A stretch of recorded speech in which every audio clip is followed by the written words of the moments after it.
Hello, everyone. Welcome. I have Zeal with me today. How are you doing, Hello, hello Zeal? all. Hello. So today we're going to be it's going to be like an interview almost format. So I'll be interviewing Zeal on his views regarding the functions of firebrands and even what I'm sort of calling within my notes here the sort of narrative containment zones of these various alternative or alt stream or alt media resistance movements, right? These, I guess you could call it controlled op movements. Um, so to begin, Zeal, you, I think it was last week or this week. You sent me a few videos to look over, and I found them quite interesting. Do you want to speak through Yeah, the videos that you ju- sent?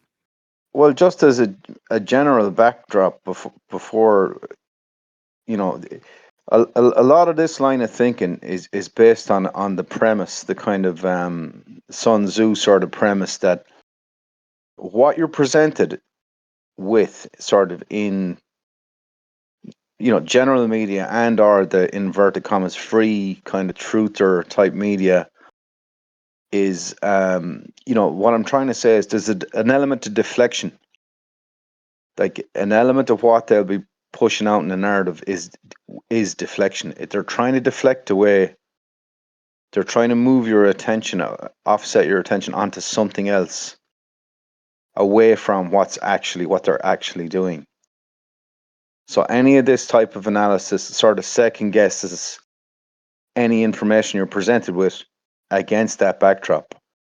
So if you take it almost as a given that they're going to deflect attention away from what they're actually doing, then it puts you into a kind of a mindset where you can, you're kind of critically analyzing what you're being told, and you're asking the question you ask is not necessarily what am I being told, but you're asking why am I being told this, if you know what I mean. So you kind of have to approach the information with a sort of a critical mindset, like somebody who was studying literature might approach a novel. They're not necessarily sitting down to, if you can imagine a PhD student, I don't know, studying like Joseph Conrad or something, or a novelist.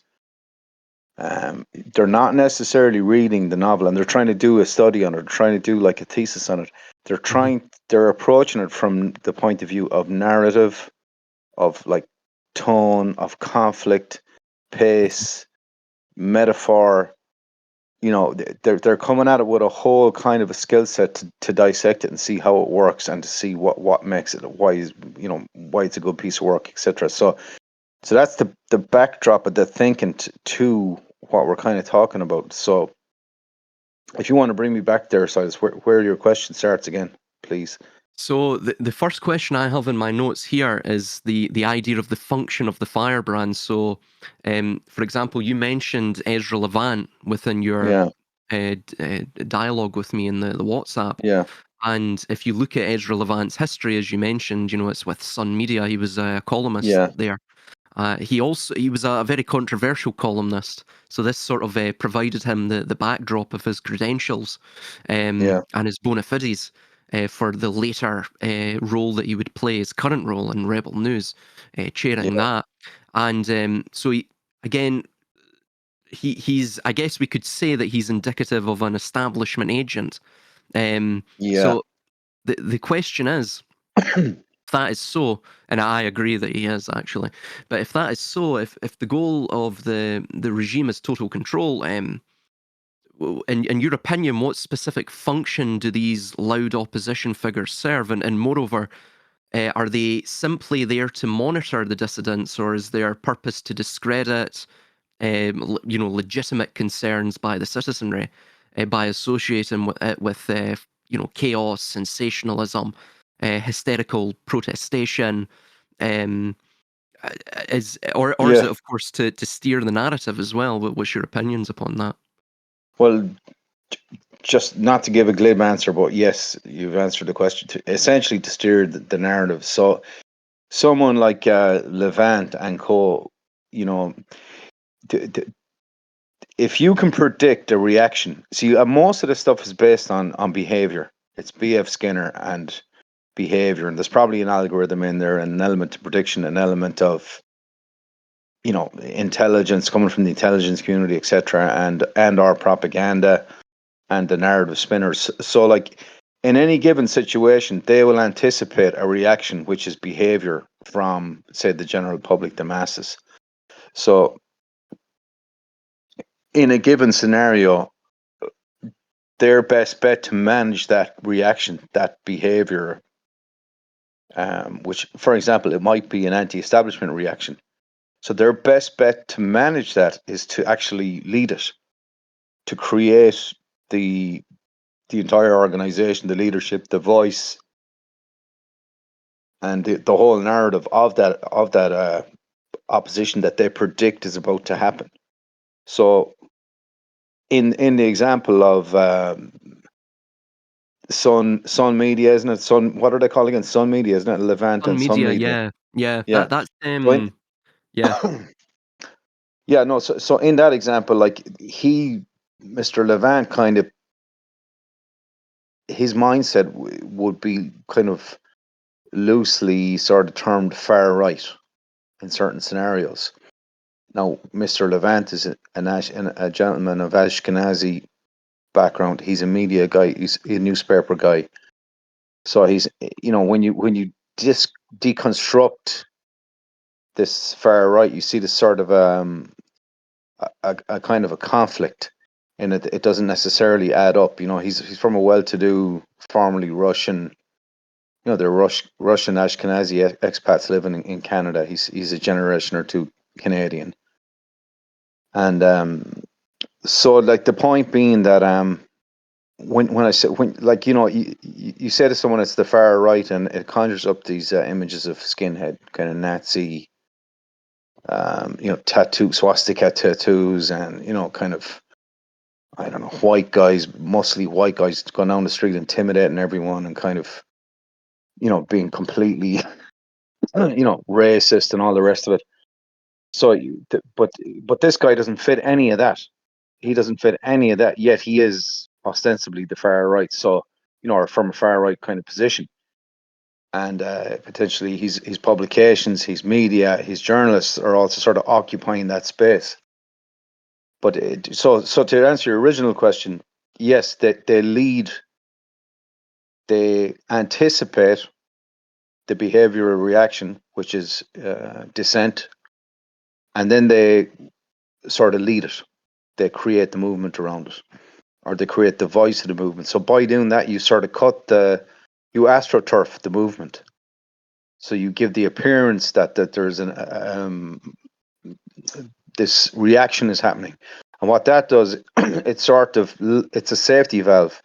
So if you feel enraged about something, any given subject, let's, for argument's sake, say it's Mhm. that there shouldn't be football on a Sunday, and we, for some reason, we feel enraged about this.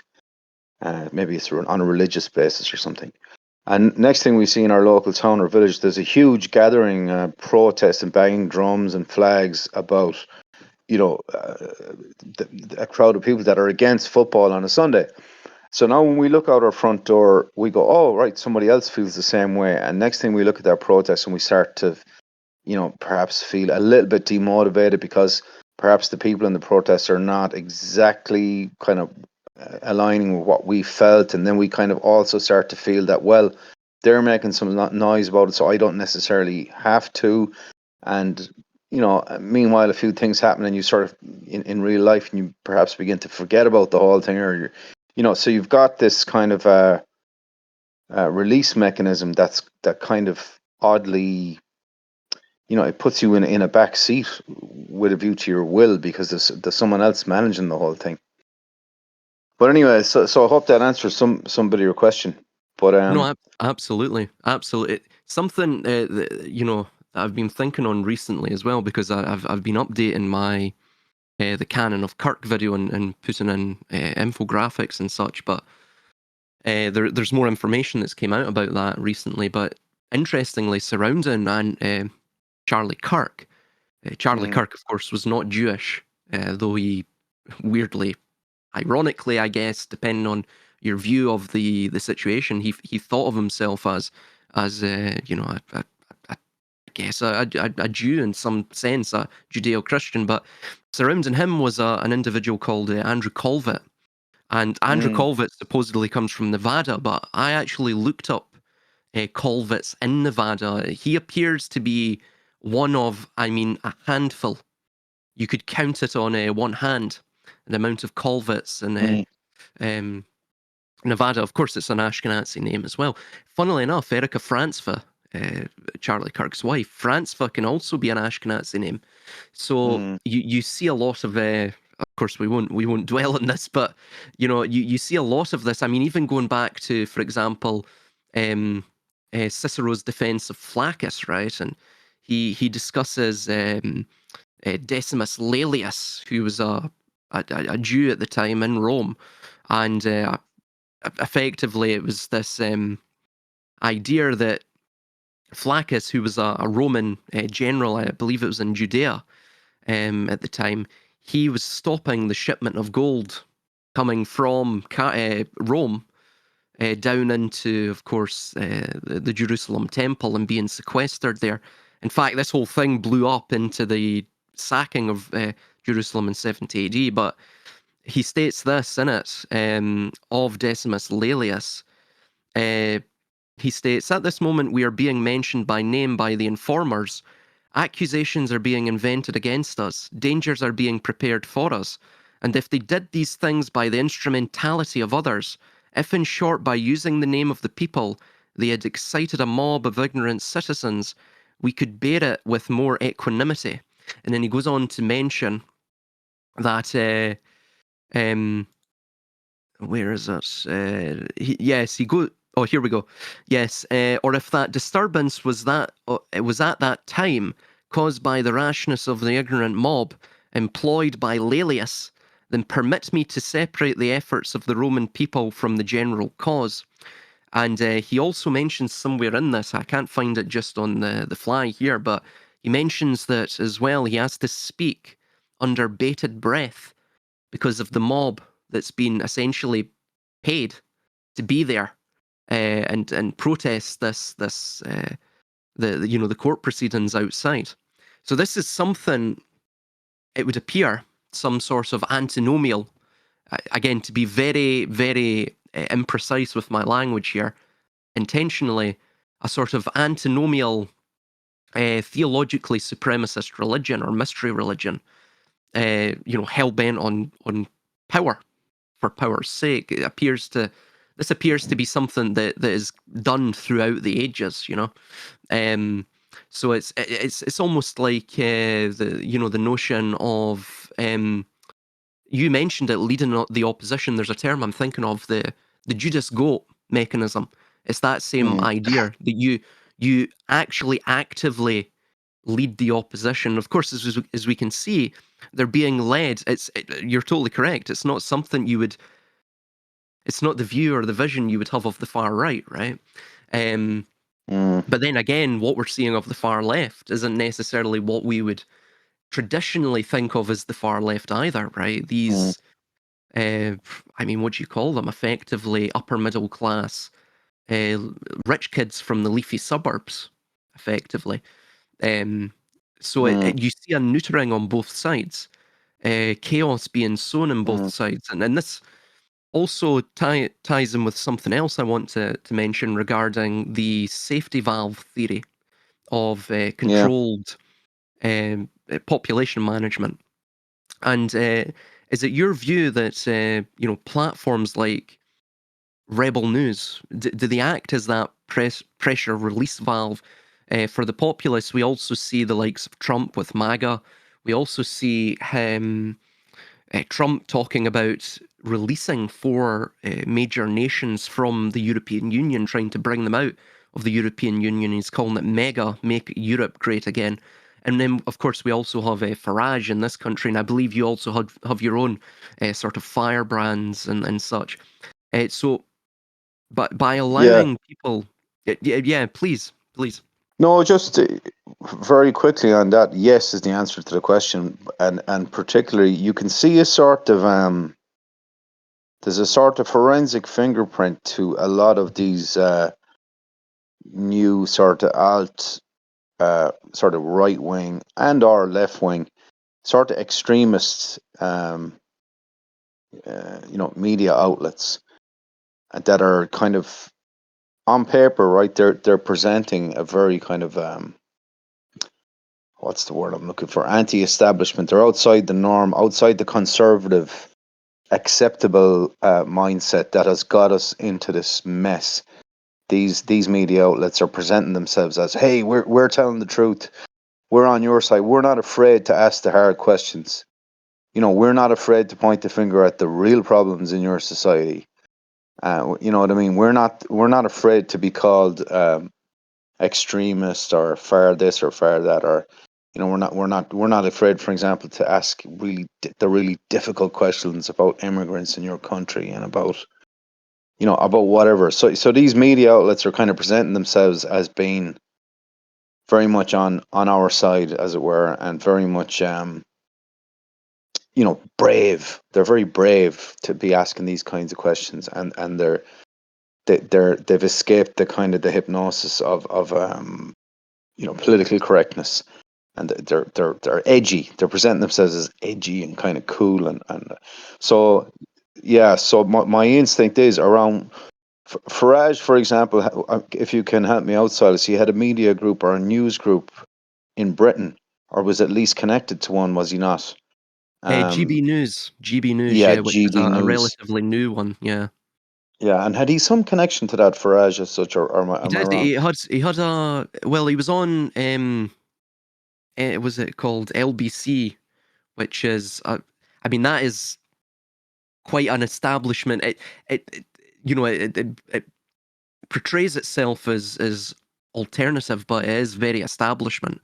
But when Yeah, Farage was on it, of course, it was a bit more both of the left and the right. It was slightly more impartial. But I mean, yeah. can you be impartial by having this sort of these firebrands on it? But I mean, they were given airtime to both sides. But Mm. yeah, he was part of that. He was also part of GB News. Yeah, And another one of them, which we spoke about in the recent days, is Rebel News, which is under Mr. Levant's yeah. Sun News Group. And Rebel News actually, as we were talking in recent days, sort of came. It just came on the horizon because I've been looking into this. How do I say it? These new happenings in technology, which seem to be all around us and on our doorstep, as it were, and perhaps, if you pardon the expression, under our skin. What I'm talking about is nanotechnology. I'm talking Hmm. about you know, Internet of bio nano things. I'm talking about biodigital convergence. I'm talking about using light and sound to effectively the electromagnetic spectrum to manipulate metamaterials and potentially the human body and our you know sky's the limit sort of thing. You can go into the twilight zone on, but like potentially the brain, the body, and human sort of anatomical, you know, whatever's going on in your body essentially that can be manipulated. So there's a whole new there's a whole new kind of technological spectre in the room that's a bit opaque at the moment. But for those who seem to be in the know, there's people out there who seem to have a grasp of this area of what's coming down the line. And some of those that we've spoke about, there's a particular sort of a community, if you will, that's presented online, and there seem to be the same names coming up again and again. And again, you have to take a step back and ask yourself, as I said at the start of the discussion, not what am I being told, but why am I being told this?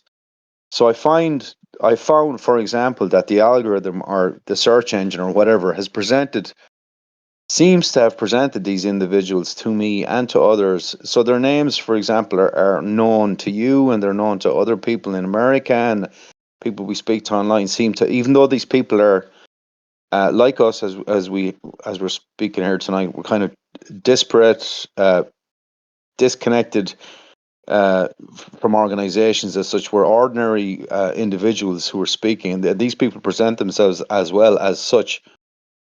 Um, but the similarities between us sort of end there because, and the names I'm talking about, for example, are the Synergy channel, and I'm talking about Non-Vaxxer 420's channel. I'm probably talking about another guy called Juxtaposition, and so if we take those three as an example of what seems to be a presented community to us, and the reason I'm kind of casting a sort of a cloud of suspicion around their legitimacy is that it's not that I would have anything personal against these people, but from the point of view of where we're at in terms of propaganda, the management of information, the management of perception, the management of our societies, the reshaping of the sort of socio-political, cultural landscape around us at an exponential and heretofore unexperienced rate. Um, we retain the right to, to determine friend from foe because we don't actually know who we're talking about. So to come back to the point, these persons have spoken at length about biodigital conversions. That is to hook the biological human body up to the digital world, essentially. And they've spoken at length about it. Now, the lady on the Synergy channel and Non-Vaxxer 420 are two who particularly present themselves as sort of extremely concerned about this forthcoming technology, right? They're very much on our side. They're very much trying to reveal what is about to happen. They're very much about going into the white papers, the videos, they do a critique, kind of an insightful analysis and understanding about its application, military application, how it's developed, it's the potential consequences of it. So they present themselves as advocates, sort of social advocates slash activists, kind of with like a political kind of almost, we've got to stop this. We're all together kind of thing. Go ahead. May I say as well, the way I've heard, I don't know about juxtaposition or non-vaxxer 420, but Mm, this would be a slight critique of Sabrina Wallace. The way that she portrays this information, it does feel as though it is sensationalized, right? That's perhaps just yeah. her personality, which is completely fine, but it's almost they have this herald of doom type persona. It's like a doom trap, Yeah. and thus this technology is almost like it's already omnipotent and inescapable. Do you feel like they're there to spread a sense Yeah. of hopelessness? Well, I'd present the point as a possible scenario that they are indeed, agents to sort of offset and or lead and control the forthcoming reaction to this type of technology from the truth community. Not that I believe that I'm part of such a community, but the one that has been constructed, um, seemingly for lots of people who want to answer questions that they find themselves, they're happy to align themselves with what's been called the truth community. But anyway, the point being that I think it's quite possible that the individuals I'm speaking about are essentially, whether they themselves may or may not realize it, but are controlled assets and are actually intelligence agents who are knowingly presenting this information and are acting as a sort of independent advocate type folks who are, anxiously trying to wake us up and are helping to share the information and draw, but like one point, for example, Non-Vaxxer 420 was, I saw the other day, was interviewed by another sort of independent channel. I think it was on Odyssey or one of them. I'll make a point on Odyssey and Rumble in a second, but Non-Vaxxer was interviewed by, I think the guy's name was Truth Only Media or something like that, Truth Media. And I was watching the interview and I was going, okay, right, this guy's kind of cool. Like, and then the next interview that was on by Truth, the next video by Truth Only Media was with this female journalist. and she was speaking about biodigital convergence and the surrounding technologies, um, including the digital ID, I believe, and kind of getting into your genome and your DNA and all this kind of stuff. And I was listening to the lady, the female journalist, and I thought to myself nearly straight away, she is a trained journalist. She's not. This isn't your mate Sally, who's politically awakened about this stuff and is concerned. You could tell the lady was a trained journalist, the way she presented herself, the way she spoke, the intonation of her voice. She had that kind of media intonation. You know, the way they speak on TV, it's got a certain cadence and it has Yes. a certain rise and A, a, fall a, and a tra- certain, a trained sort of yeah, accent, isn't it? Yeah. yeah, and it's got sometimes a kind of sardonic, almost sort of very vaguely condescending kind of a thing going on as well, like you're stupid and I'm telling you what's happening kind of thing. But it's Yes. very understated, like, but it's wallpapered over as a kind of sophisticated kind of a thing, but but anyway, long story short, I said, who is this lady warning me about this technology in Canada? And the guy goes, look, he says, look, I know she works for Sun Media, and we've spoken about them before, and we don't really trust them, but I think she's great. The work she's doing is great. And then I started doing the bit of looking into the Sun Media, and that's where we came to Mr. Levant, the so-called kind of right wing. So straight away, then, for me anyway, I drew a line between Sun Media to Truth Media, back to non-Vaxxer 420, and by default the Synergy channel, and then by default Juxtaposition. And essentially, I just had the sense that they're all corrupted, or they're all compromised, if not controlled. And I thought to I just, back to the original point again at the very start of the conversation. Why are we being presented with this information, like? And if it's to control, if it is to kind of control our perception, which I would have a strong hunch that it is, then you're seeing that there's an actual organic network of independent sort of a microphone in your bedroom doing a podcast kind of thing. It's presented as very organic, very amateur, and very sort of you've got personalities in there. These, like, the lady in the Synergy channel is a very sort of um, I would say eccentric type personality.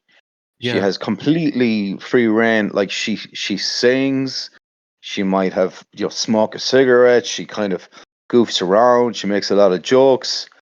And she doesn't present herself as like, she's not like a trained journalist, that particular lady, but yet she's got all the info and the data. And when you analyze it, like, she claims, for example, that she's disabled. She suffers from a disability because she was subjected to some sort of neuro tomfoolery by the intelligence community when she was young, and they messed around with her, and they effectively damaged her. So, like, she says that and then she claims to be Does she? um go Please, ahead. please finish your point. Sorry. um and then she claims to be a network engineer in the computer world. So she did have a job at some point, and I assume that her disability worsened perhaps over the course of her career, and now she's at a point where she says she can't work, right?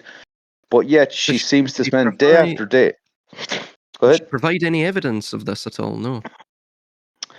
I don't think so, to be honest. I mean, I haven't Right. seen any. She's made a number of claims that she has family members who are, in the intelligence community, that they work Hmm. in computing, they work in the military industrial complex. She's got people who've got, like, high level security clearance and this kind of stuff.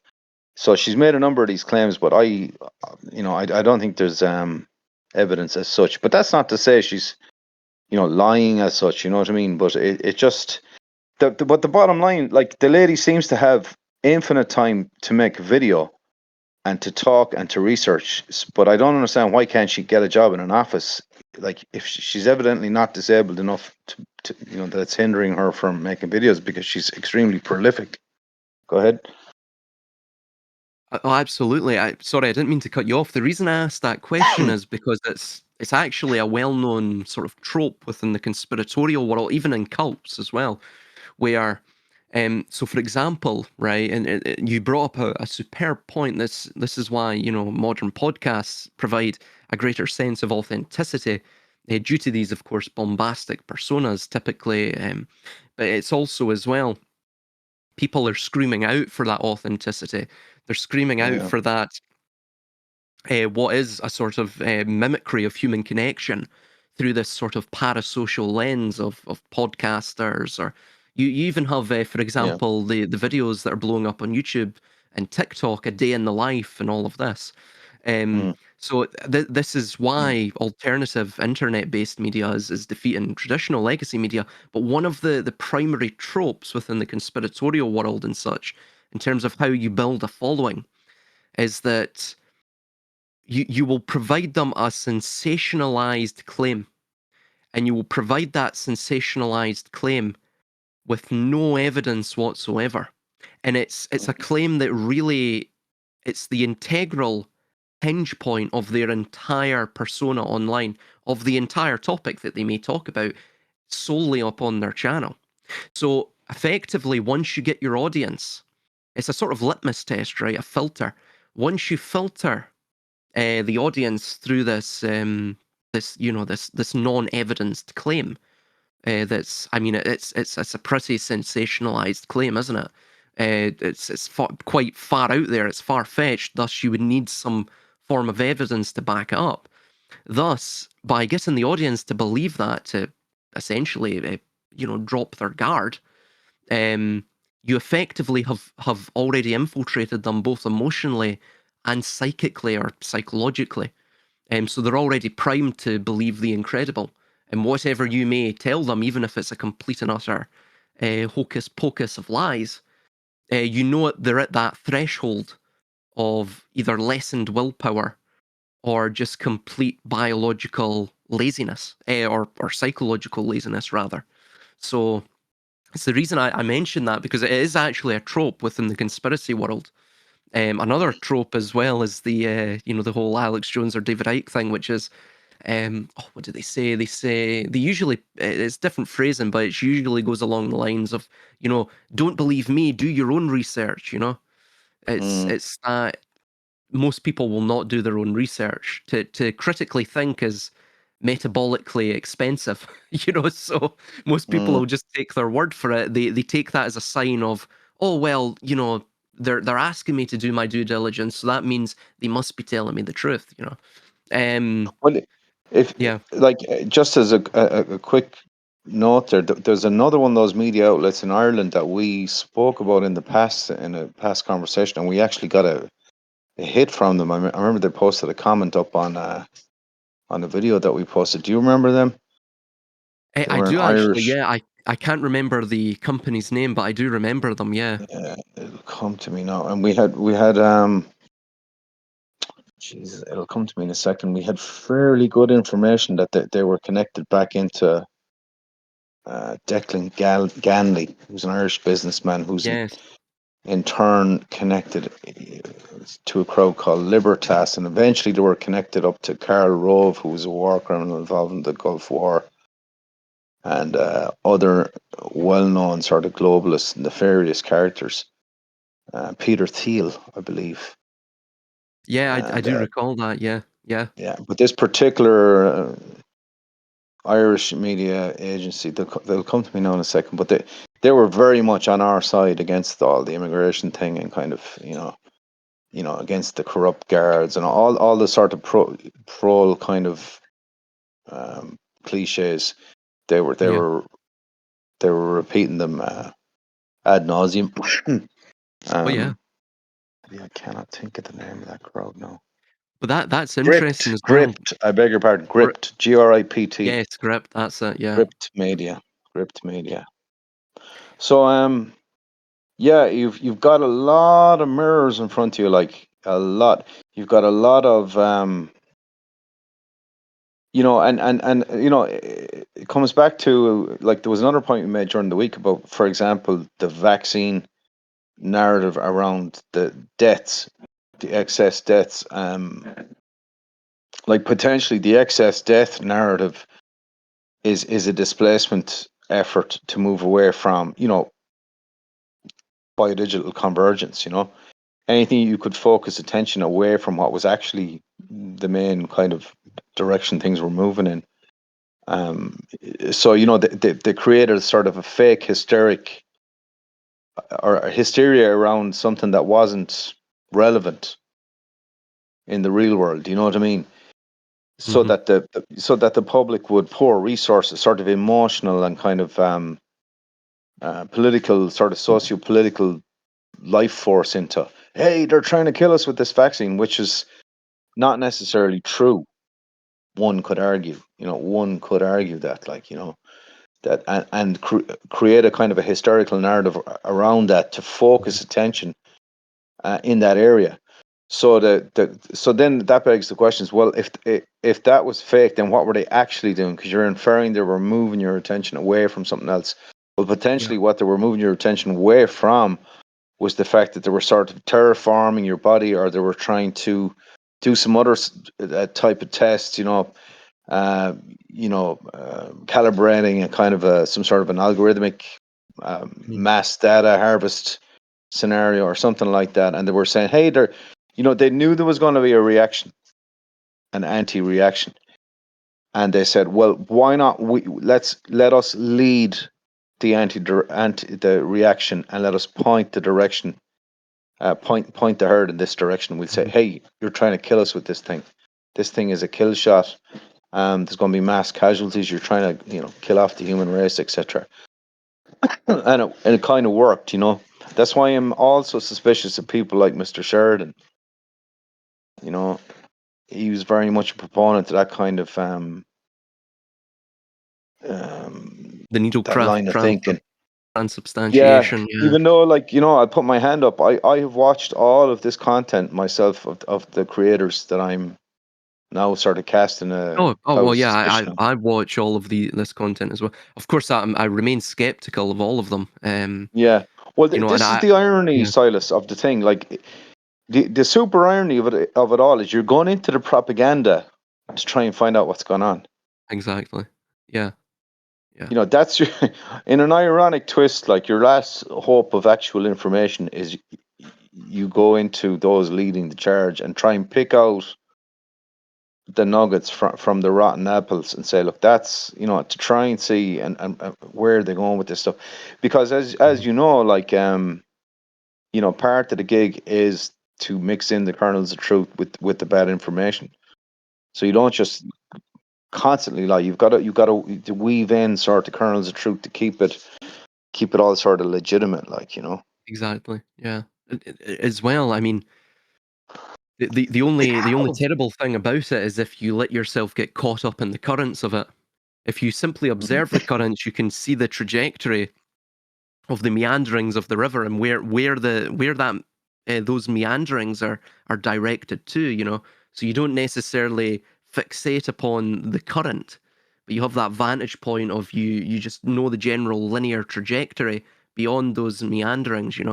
um, I think we'll go on. I want to go on to this wide body area network.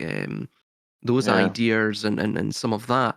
But just to finish this off, this set of questions, and I've on I guess you would call it the narrative containment and this notion of the Trojan horse within the alternative media sphere. It's two questions. We've sort of already mentioned it, but I just want to hear your direct opinion upon it. So I've wrote here as a question.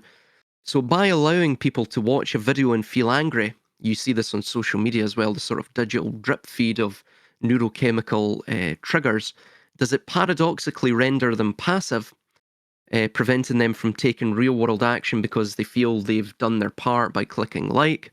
So that's sort of what you would call moral licensing or slacktivism. So is that one of the Mm. reasons for it? And secondly, beyond the likes of Levant Even Avi Yemeni is another one that comes to mind, and there's a couple of other, even Tommy Robinson as well, right? Yeah, These absolutely. people are all controlled, Yeah, steering the right wing towards a sort of pro-Israel stance, for yeah. example. What are the telltale signs of counterintelligence or COINTELPRO in our spaces, right? In these spaces online, and uh,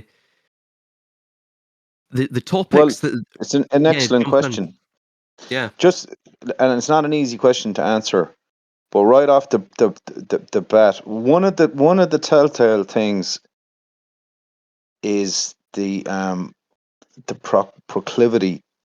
How hard is this getting promoted? You know, how much promotion? How visible is it?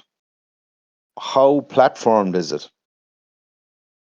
You know, how big is it? How is this presented? So if you see, would say, a given piece of information or a given movement or even a given individual, as I said, there's two questions. It's not what are you being told, it's why are you being told it.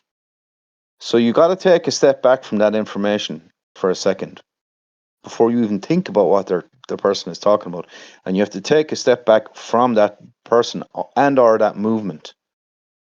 And in this scenario, which is effectively, it's kind of like thinking about things in a warfare scenario, you know, where you're literally in a sort of a combat situation, a kind of a propaganda combat situation, a war zone, that all information is potentially, you're what the military call in a zero trust scenario.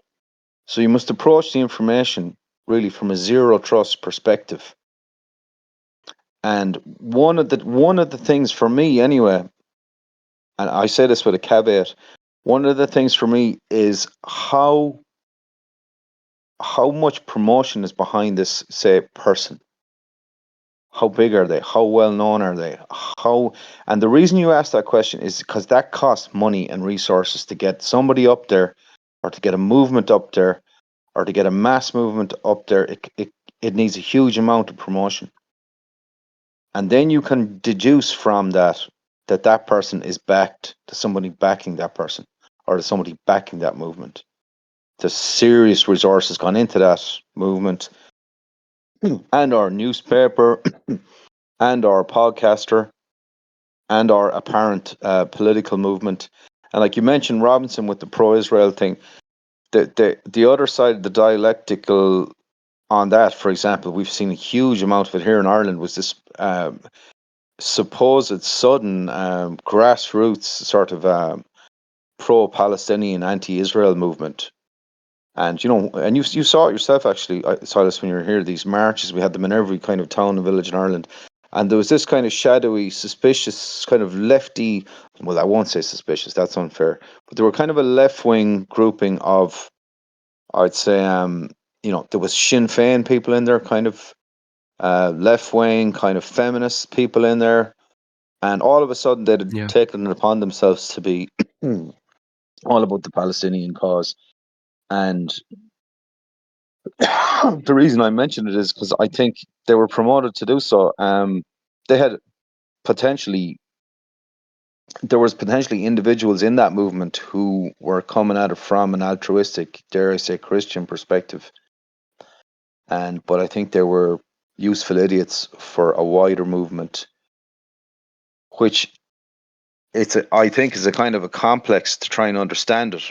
But like effectively, you're into this Orwellian thing where there are no more wars really, so you have to present a war to keep the sort of tension in the group. So, for example, yeah, Ukraine and Palestine were those two wars. And you know, Jesus, I mentioned it to you a couple of weeks ago. Like, it shocked me for a country, like, if you actually think about it, in the earlier part of the 20th century, the West, Europe, turned its back on what happened in Russia with the rise of communism and the murders of 100 million Russian citizens, literally 100 million. no, yeah, And the yeah. West's, Britain, France, Germany, and et al. Turned their backs on that murder, that mass murder. Well, Scroll defunded them forward. Yeah. in some sense as Yes, well, didn't they? absolutely. Absolutely. Yes, absolutely. You fast forward then, you know, toward the end of that century, and all of a sudden we have a regional conflict which is mysteriously manifested out of the former Russian broken territories. One can must assume, the likes of Ukraine probably was using defunct or old antiquated Soviet armor and aircraft and missile systems, and and all of a sudden it decided to stand up for itself against the Great Bear, and this narrative just appeared out of nowhere, and then we got this guy, this soap opera character Zelensky, who's presented in the middle of this narrative, and he's sort of in kind of in the kind of fatigues that he wears. He's not a suit wearer and all this kind of bizarre narrative. He's got this thing going on with the American president, the 47 president, Mr. Trump, and you've got this whole bizarre. Anyway, to bring it up to the point I'm trying to make is, in the last couple of weeks, he walked into the house, the Oireachtas in Ireland, which is the Irish government, into the Dáil, and he got a standing ovation from every elected Irish official. Stood up and gave him a stand, started clapping for him. Some of these people do not know. I'd say they'd struggle to find Russia on a map, let alone Ukraine, or have any kind. They're people who have never had any interest in regional Russian politics ever. So they've evidently been told en masse and have accepted en masse without, this is the way now. This is the guy you got to support. We're all in this together, and I just thought it was frightening, frankly, Oh, we're being because told to prepare for war here. So yeah, yeah, it's insane. and just to sort of, I don't want to go off on a meander too much, but like recently we've been told we're going to spend a couple of billion euros on weapons, to upgrading weapon systems. So I assume that means now we're going to be sending lads and ladies into NATO. You'll be, feeding Irish soldiers into future NATO conflicts. But but the thing that got lost actually on the television with Zelensky walking in to the Dáil, and all these TDs, Choctaw Dáilies, as they call them in Ireland, they elected political representatives, was that Ireland in its constitution was an independent country, always has been an independent country, and has all through World War II, for example, has said, look, we're an independent country because we're not strong enough to. We have no military capacity as such. We're like, I don't know, we're probably like the greater Glasgow area, in terms of Yeah, population. It's like a small country, largely rural country outside very of the. small navy as well, if I recall Yeah, correctly. it's just a couple of ships there to manage maybe fishing infractions on the fishing Yeah, territory. That's realistic. Maybe catch an odd smuggler or whatever. It's But anyway, the point being that in one fell swoop, the entirety of the edifice of national, uh, how do you say it, neutrality was yeah, destroyed yeah. on the 6 o'clock news in front of my parents' generation and my generation. And they just all nodded and went, okay, here we go. We're doing this now. All right. That's the same And, in Sweden as well. They it's only have shocking. 25,000 active personnel. It's probably on par with the Irish, maybe just slightly more. And they were always neutral all the way throughout. I mean, I believe they were even neutral in World War II. I don't quite recall now, but um, it's like we were saying, all of that just goes out the window. Um, Finland is the hilarious one for me because they will, if a war with Russia kicks off, and if it goes how I imagine they want the ruling class want it to go, Finland will be absolutely trampled. It's not Mm. even a question. Um, there's other there's even Sweden as well. I mean, how do you there? Some of the terrain there is quite. It's not easy to defend, and especially when you're going up against seasoned veteran Russian soldiers, and not just the soldiers. The Russians have perfected drone warfare, you Mm. know, and we're finding When, with the NATO yeah. military, they're completely antiquated to compared to them. Is it just a slaughter? Is it a state-sanctioned slaughter that they Well, want? You know? not. I take the point absolutely, and not. Yeah. Well, you see, in the new modern warfare, you have, you've got to sort of reassess it because it's a completely different animal to what we would have seen in mechanized warfare of the 1940s. Now you're talking about the tech, as you mentioned, drones. You've got these metamaterials. Potentially now they're talking about the capacity to manipulate light using sort of lenses that are printed into wafer thin uh, silicon, effectively onto silicon. And what happens is you have this substance, metamaterial, where it's dynamic. So you've got kind of microstructures etched into this kind of wafer silicon, as I understand it, silicon kind of sheet. But these structures, microstructures, nanostructures, can be manipulated at their size and shape. So they're dynamic. You can actually change it. And what this means is that when the light, you can literally manipulate the light, the frequency or the electromagnetic frequency of light, and you can cause it to sort of bend around objects and stuff like this. So now you're literally into the realm of Invisibility. being able to kind of Yeah. literally, yeah, literally. Stealth suits, yeah.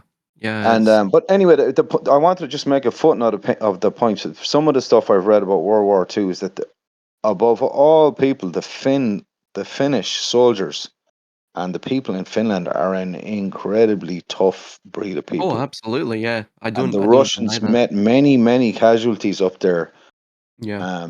with fellas like, I think one of actually, just not to go off on one, but one of it was the sniper with the most kills in White World Death. War II was from Yeah. Finland. Yeah. I Sumo, think I said Sumo. 500, well, it was White Death he was called. Yeah, White Called Death. White Yeah. Death. That was the Winter War. I mean, yeah, But no, no, anyway, absolutely, yeah.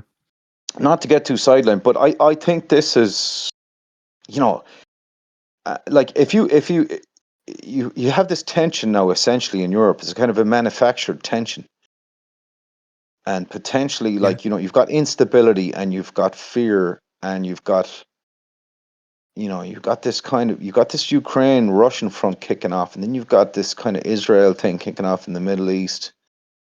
And now you've got, lately we've got more turmoil in Venezuela, where the Americans are apparently, we're being told, have taken over oil tankers from this narco president down there, who is also, these narco people down in Venezuela are also essentially CIA.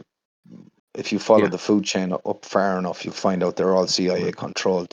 There's nothing happening in the world of drugs that's not, under the feet of the CIA and or potentially KGB.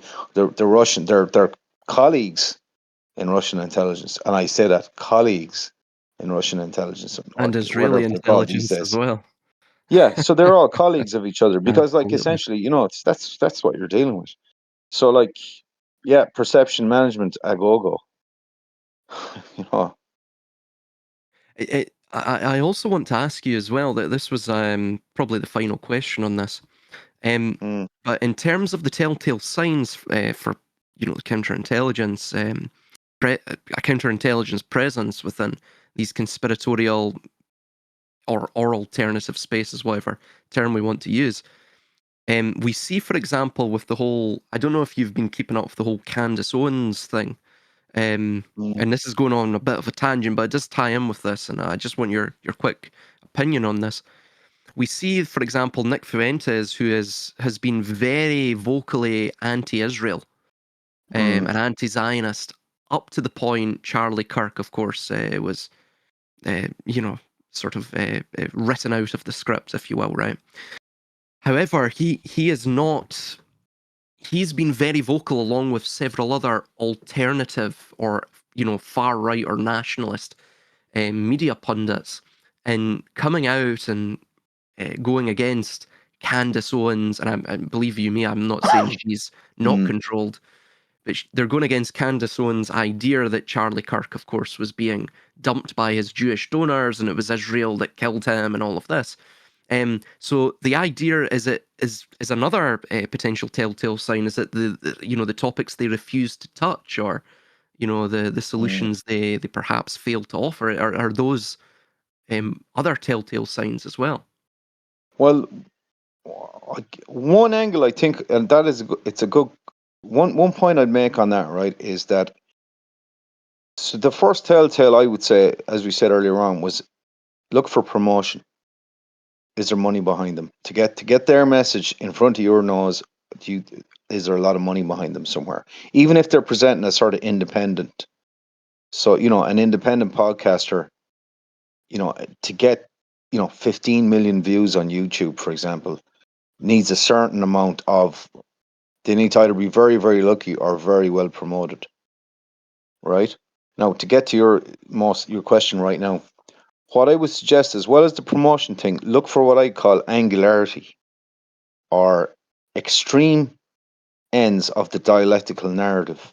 So what I'm trying to say is, if you're presented with someone who's either very black or very white or very down at scale 0 or scale 10 between on the number front, or look for extreme sort of territorial viewpoints on one or on either end of the scales.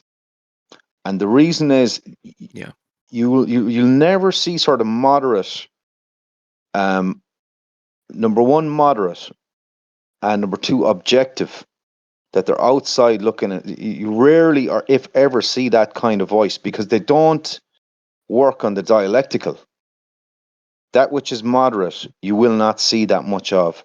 That which is able to look at things objectively, like from a helicopter viewpoint, from outside, and analyze, you will never see that. You will always be presented with characters, viewpoints, news agencies, and narratives that are of an extreme. And it actually doesn't really matter. This is one of the things, to bear in mind, that whether it's far left or far right, whether it's liberal or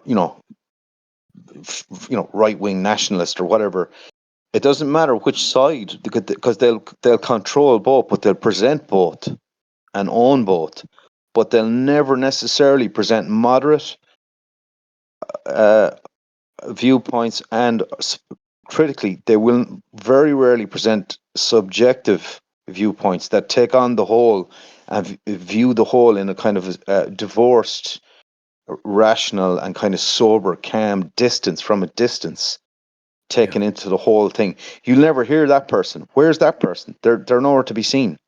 You get mm, extreme angular characters all the time who are presenting things almost like soap opera characters, because yeah. that's what they The think drama as you're. well, isn't it? Yeah, they think they're trying to elicit behavior from you, because all you are to them is a fucking donkey, a lab rat that just has various behaviors that can be elicited. And they see the way to get those behaviors out of you is to prod you with one extreme or the other. And if and what they're saying, if you don't jump to the left, you'll jump to the right. So they'll hit you with both sides of an argument, kind of thing. So the reason I'm telling you is, you'll never really get the sort of middle ground and the subjective, which is neither extreme, is because they don't see that that's going to get a reaction out of you. So there's Yeah, no point in them presenting that. it And doesn't produce like attention branding, isn't it? exactly, yeah, exactly. And it also may be sort of dangerous to them, because that kind of viewpoint as well. It's coming from more analytical thinking. So it's watching. It's back to this idea of this literary critic, like the guy who's writing the novel right now. I'm hoping to appeal to my reader, and I want my reader to be lost in the chapter that I'm writing. I want him or her to be totally lost in it. I want him or her to be absolutely absorbed in the characters I'm creating, and I want my reader to feel those characters as though they were real to him or her. And I want him or her to feel the tension that my character is in, and the situations they're in, and I want them to feel the rain is falling on my character's face in that novel as they're turning the page, and as they walk down the street of that abandoned citadel or whatever the imagery is. I want them to feel it. What I don't want under any circumstances is my reader to be going, God, this is his second time in that chapter. He's used that exact same word, and it's what he said that like 20 pages ago. Or I don't want my reader to be going, that's a very kind of one-dimensional character. I can't relate there at all. The writer should have taken more time to develop that character. So why? I don't want my reader to be lost in analytical, the analytical, because they've lost into the art of the writing, or what I'm presenting, the narrative I'm presenting to them. It hasn't worked. My spell hasn't worked.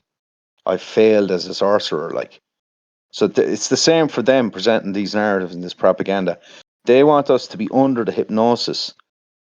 So this is why you get these angular characters, and why you will not be presented with something that's analytical or objectively analyzing the situation, because that unravels the whole spell for them. So that's something to watch for as well. Watch for angular, almost extreme characters. Trump is a good example of that. All these big names are examples of that. Putin, um, what's his name? The billionaire, the South African guy. Musk. Musk, yeah.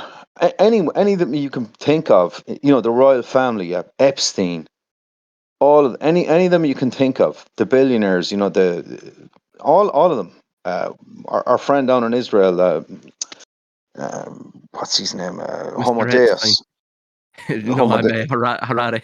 Harari. That was a wee So joke on my they're part. all sort of extreme characters who are presenting extreme viewpoints, or even there's news agencies, Hmm. or Gript Media, or UK News. What's a GB News or Yeah, Rebel News? They're extremes onto either end of the spectrum, and that's because that's, you see, if you look into their heritage, they're newspaper people, they're warmongers, and they're Hollywood people. They know how to construct. And even if you look into some of their more famous propaganda, Edward Lansdale, hmm, famous intelligence, came from advertising.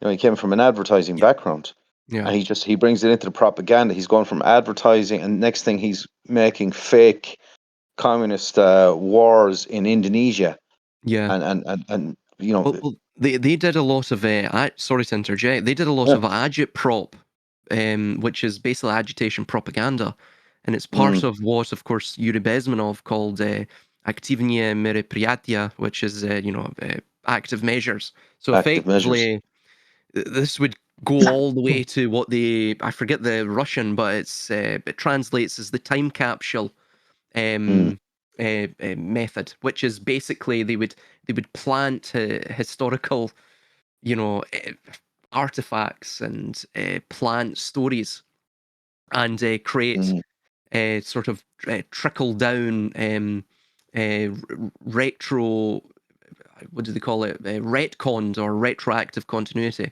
That this idea that you go back and you rewrite history and all of this, they would revise history through trickle down narratives and stories, right? So they mm, would implant all of this, and that goes all the way to, of course, like what we were talking about with effectively, using advertisement psychology to write narratives mm, for the most basic of things, even ideological banners and things such as that. mm, Even Operation Trust, that's another thing that looks very much like MAGA and the mm, whole January 6th thing. Something interesting as well to mention is when I left school, I went into college to study video game development. Now you think it was just a complete. Well, it was actually for me. It was supposed. Really, I was just trying to extend school and keep out of work. Because I was quite mm, lazy in my formative years. But it was very, very. I learnt a lot about media during that, Mm, and how to, use audio and use visual cues to literally, well, effectively, convey the message or the meaning that you were mm, desiring to the gamer, right? Because the way he spoke about video games, and it was one of the individuals, he'd worked on several Rockstar games and a few other indie titles, and he stated, when you know it's like any form of art, right? You're trying to convey your message to the gamer. Plus, mm, you're obviously trying to get them to buy into that message, to thus sell the game and to sell mm, the immersion. And mm, he was big on audio cues and using audio to actually build the landscape like a painter would, or mm, even uh, also there was a lot of creative writing in that as well. But do you know mm, what's interesting? See, a lot of the people that we were being lectured to when they came in from video game companies, all of them had backgrounds, I'm not joking you, in psychology. Every one of them. mm, mm, Every single. In fact, they stated you actually have an easier gateway to entry into the video game industry if you were to, do that video game course and then go on to do like a sort of a psychology, or they used a different term. It's basically a psychology degree. So mm, it really tells you what is at the heart of these media companies. mm, It's mm, controlling people's minds. And this mm, goes on to something else I was wanting to ask you, in terms of and we'll use the term needlecraft, just because it'll skirt around the whole mm, YouTube's censorship. But mm. on the needlecraft as a diversion hypothesis, right? This is of course it's a profound and unsettling thesis, but what is what's the global obsession with the needlecraft in your view, from both being neutral from both the pro-vax and anti-vax sides, and why was it a diversion in your opinion? And if the needlecraft was merely a piece of theatre to keep us looking, at our arms, what was happening behind our backs while we were distracted? And I'll get on to the third question, but what's your opinions upon that?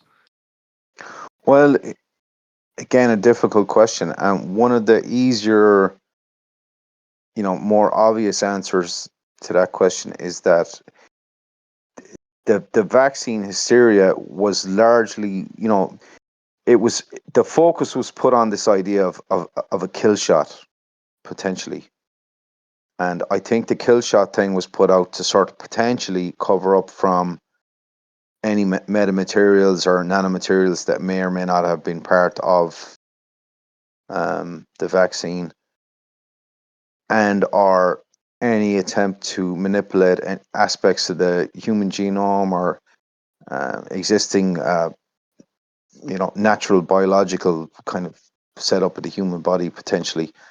So that's one potential answer, that there was, one narrative was pushed to the fore to cover up other narratives.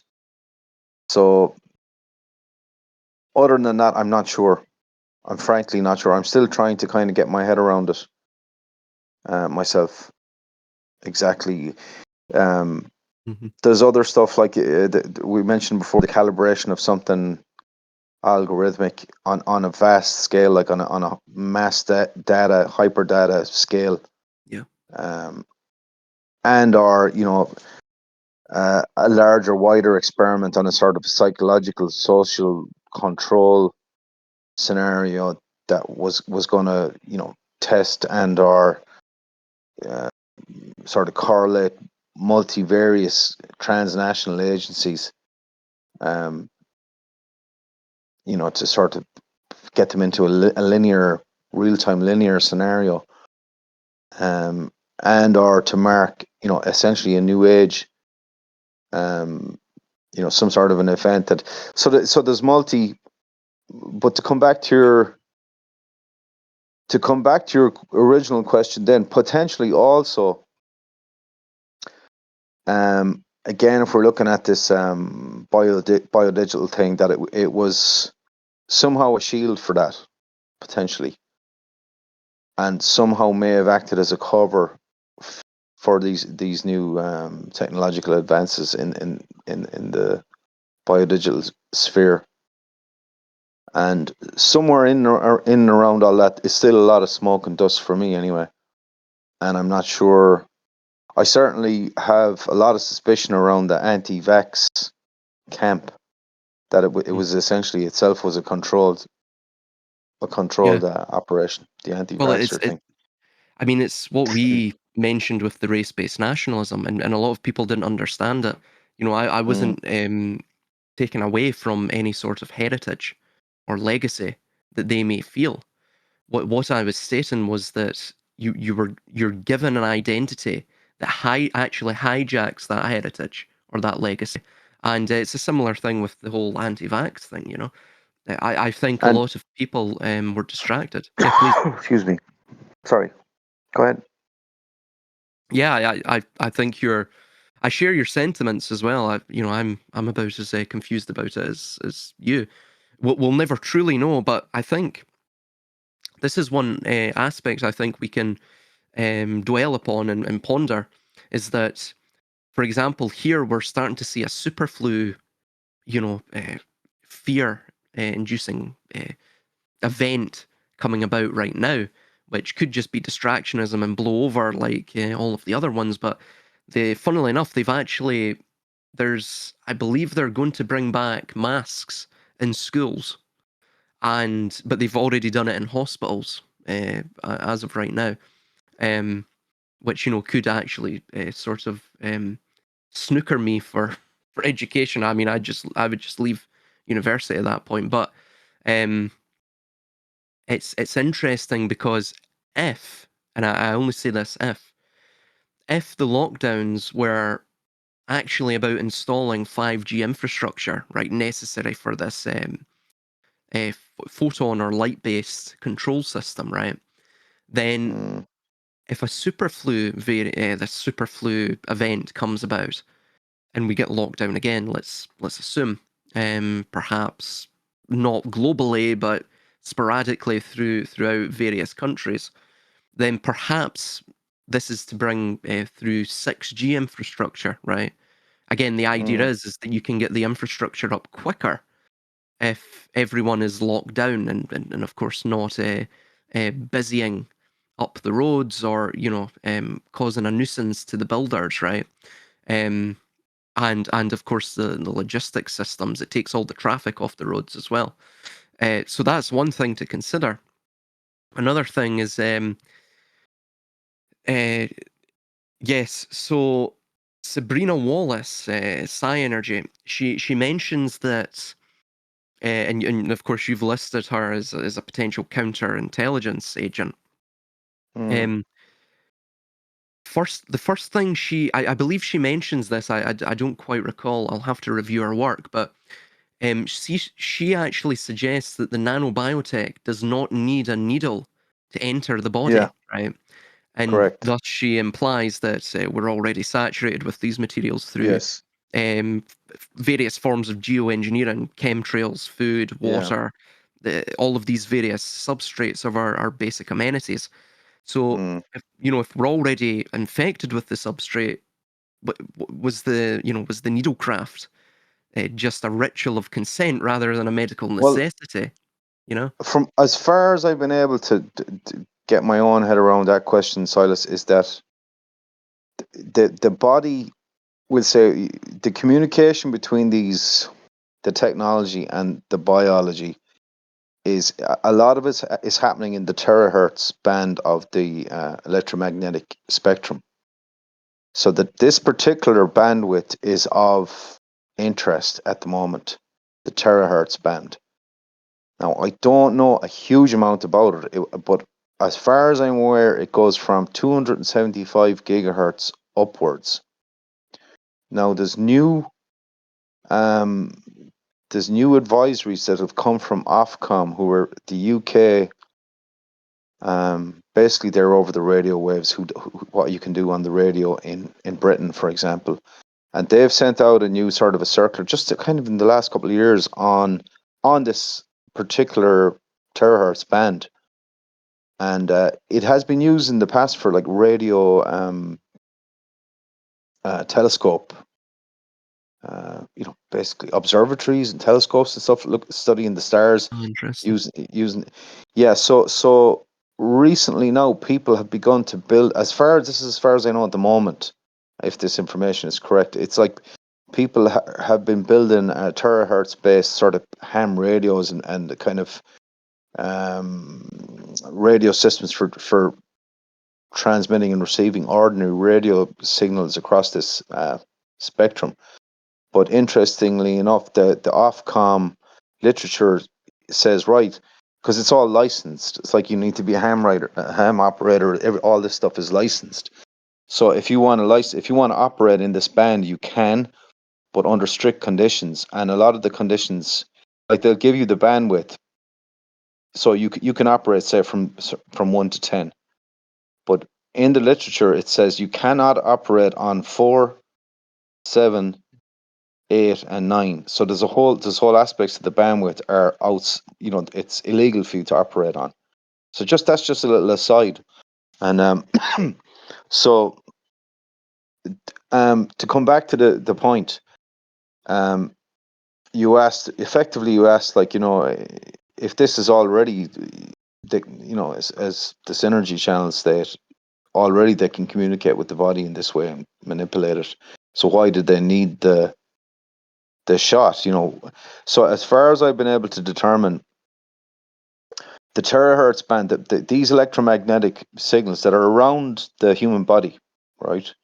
They're natural aspects of how our brain works. To the synapse at the brain are essentially minute electrical impulses. So the body emits its own sort of frequency field on in this terahertz band.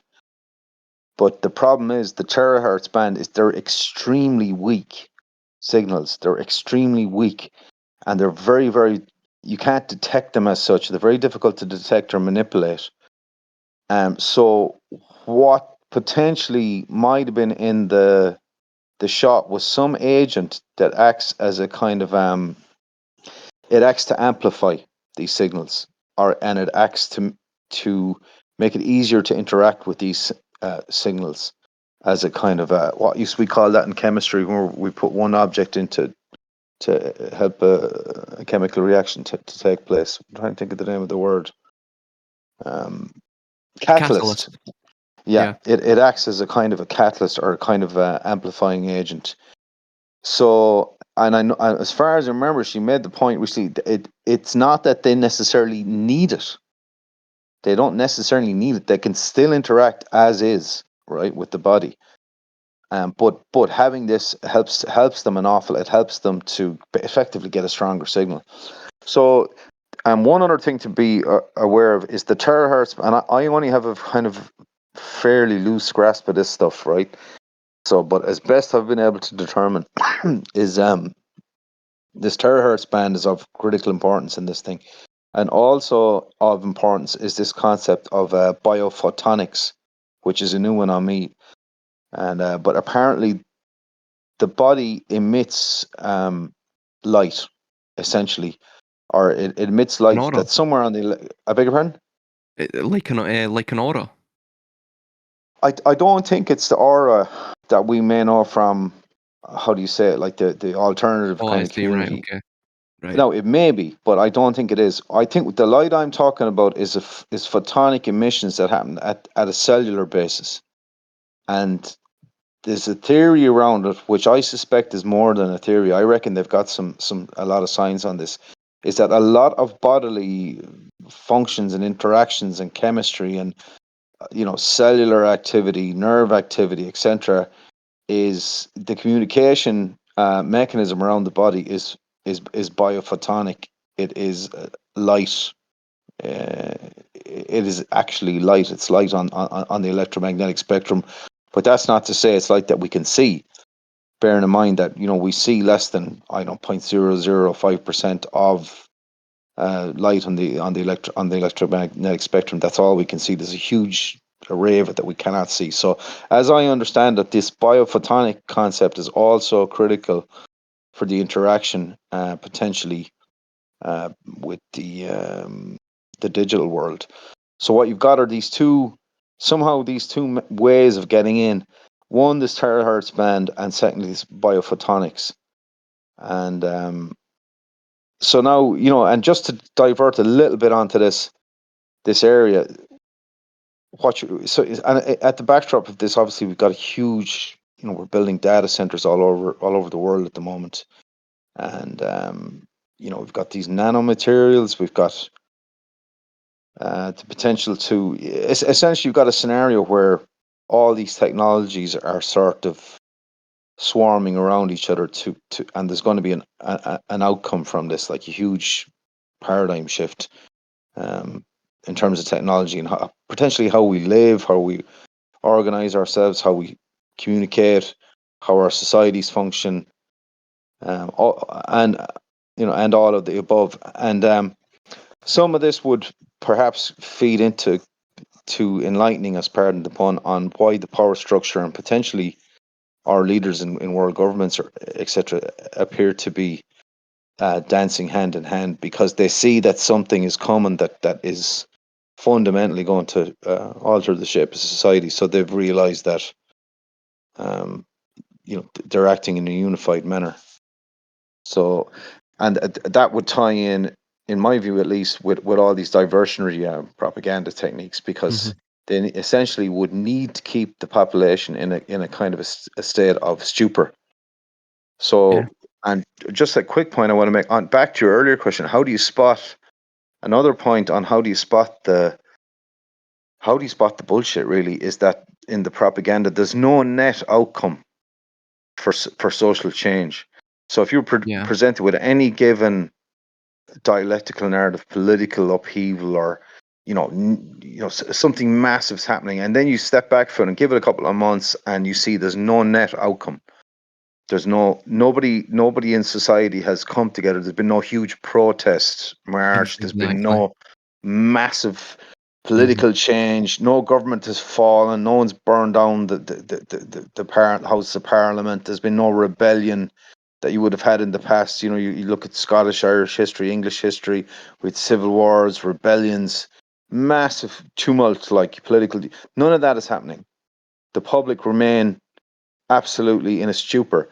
So if you if you take from you have no net outcome from these narratives, no net outcome in terms of political change, or no net outcome in terms of the manifestation of the will of the public to affect some change. That's another sign in my view, because the subtext to that is you're being kept in a stupor, and you're kept in a state of sleep, Well, which is it's another not yet. effect of the yeah.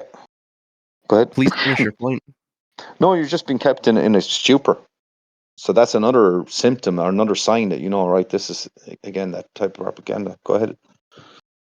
Absolutely, and this is something as well that we see, for example, with so Sabrina Wallace. It's not necessarily that this information is incorrect that she's providing, Yeah. but I think with a lot of information like this, it's also the framing that's important.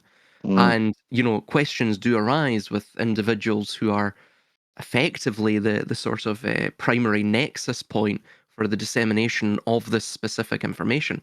I actually recall, I've got to admit, I think I was probably one of the first to start talking about cybernetics and this sort of yeah. biodigital convergence. I recall Mm. it because nobody else was talking about it. And I Well, started to, I remember you speaking about it. I remember the video you did where you were speaking about. I remember listening to you talking about it. It was the shot at the time, and you were talking about yeah, digital ID, and I was absolutely. like, what is this guy on about? And then I was like, he's fucking right. He's on them. This is it. Like, I Well, remember when I was also looking at all of this, like paramagnetism, all the way to. I'm pretty sure I even covered photonics and the manipulation that can be mm, utilized from that. The idea of the hive mind, and this was information that was coming from certain whistleblowers who are, a lot of them are dead now, funnily enough, mm, which really tells you everything from yeah. the likes of DARPA and even MIT, and they were Mm, discussing that this was well back in like 2004 or 5, and they were saying this is coming, It's coming in the next 2 decades. They're going to be bringing this out. Of course, they Mm, all ended up dead. I actually was censored on BitChute of all places when I started coming out about this.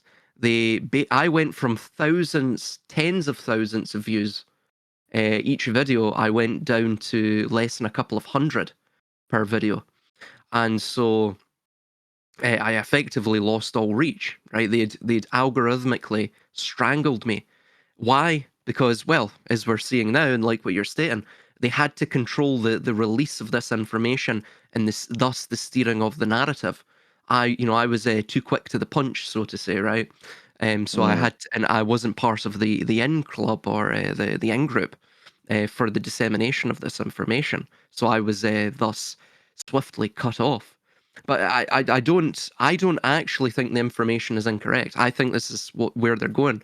Why do I think that? Because I've got to be honest, if I was going to try and control the world and ensure an autopoietic system, which is a system of negentropy mm, and which is self-regulating within a closed feedback loop, and this is what we're talking about with the likes of the infrastructure plus the biological system that will be controlled by said infrastructural means, it's really to establish this system of negentropy that cybernetics were talking about since God knows when. They were also talking mm, about the implantable sense organs, but as you're saying now, and as I was saying back then, and as Sabrina Wallace and the rest of them are saying now, this can be done through wireless means remotely. mm, mm. So, but it's interesting the way they frame it. So they frame it as though, I think Sabrina Wallace she states that constantly that everyone is already a cyborg.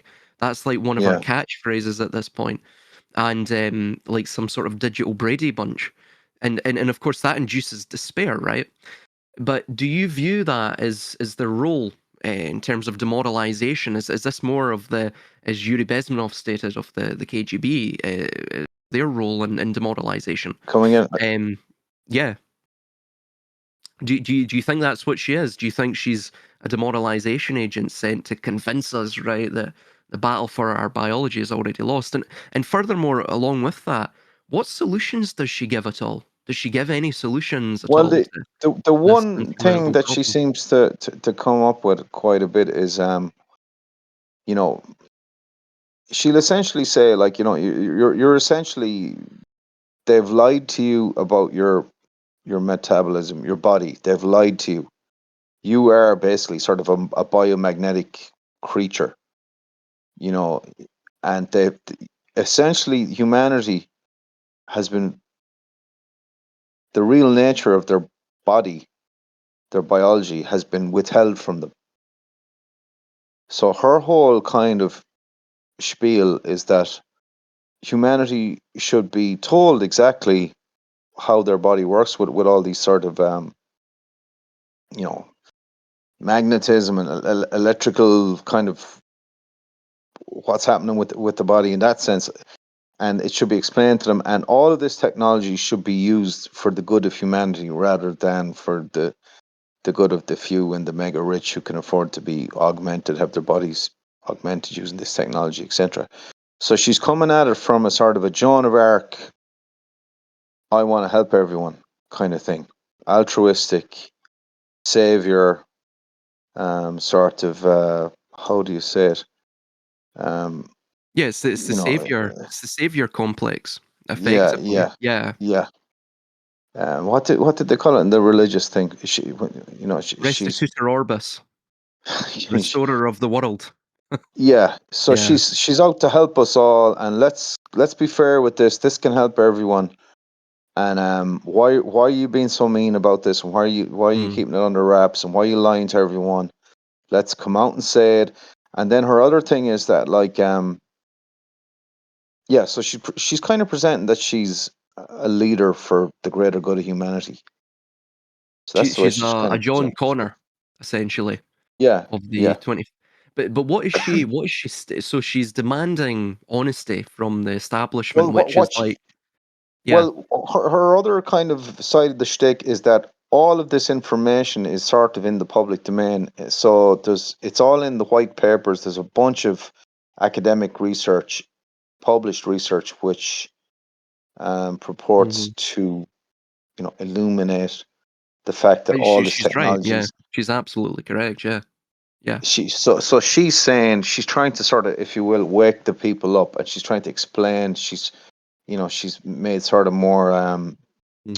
bite-sized presentations where there's kind of bullet points and schematics and little diagrams and Is she previous? So she's made presentations. She's trying to get the information out and wake the people up. I mean, again, it's if you're demanding honesty from the establishment. I mean, that's like demanding, the I don't know, the Catholic Church stop, diddling children or something. It's never going to happen.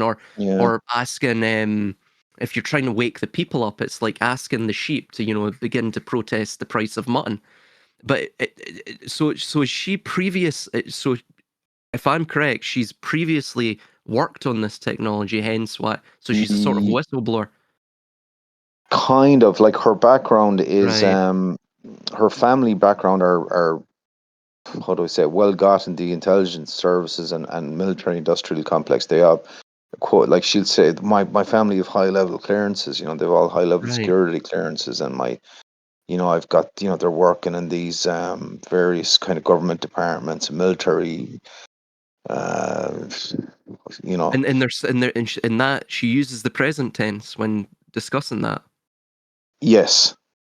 Well, So, and yeah, it's rather interesting, isn't it? Because you would think if you had this sort of dynasty that are embedded with this technology, and of course the defense industry, and of course the defense sector of the public defense sector, you would think by you coming out and whistleblowing on this information, attempting to fuel an anti-establishmentarian movement, you think that would negate, and of course you're mentioning about, of course, sort of your entire family have these security clearances. You think that would negate as the Department of Defense or what have you would just chuck out her family from their jobs, or of course would deal with her.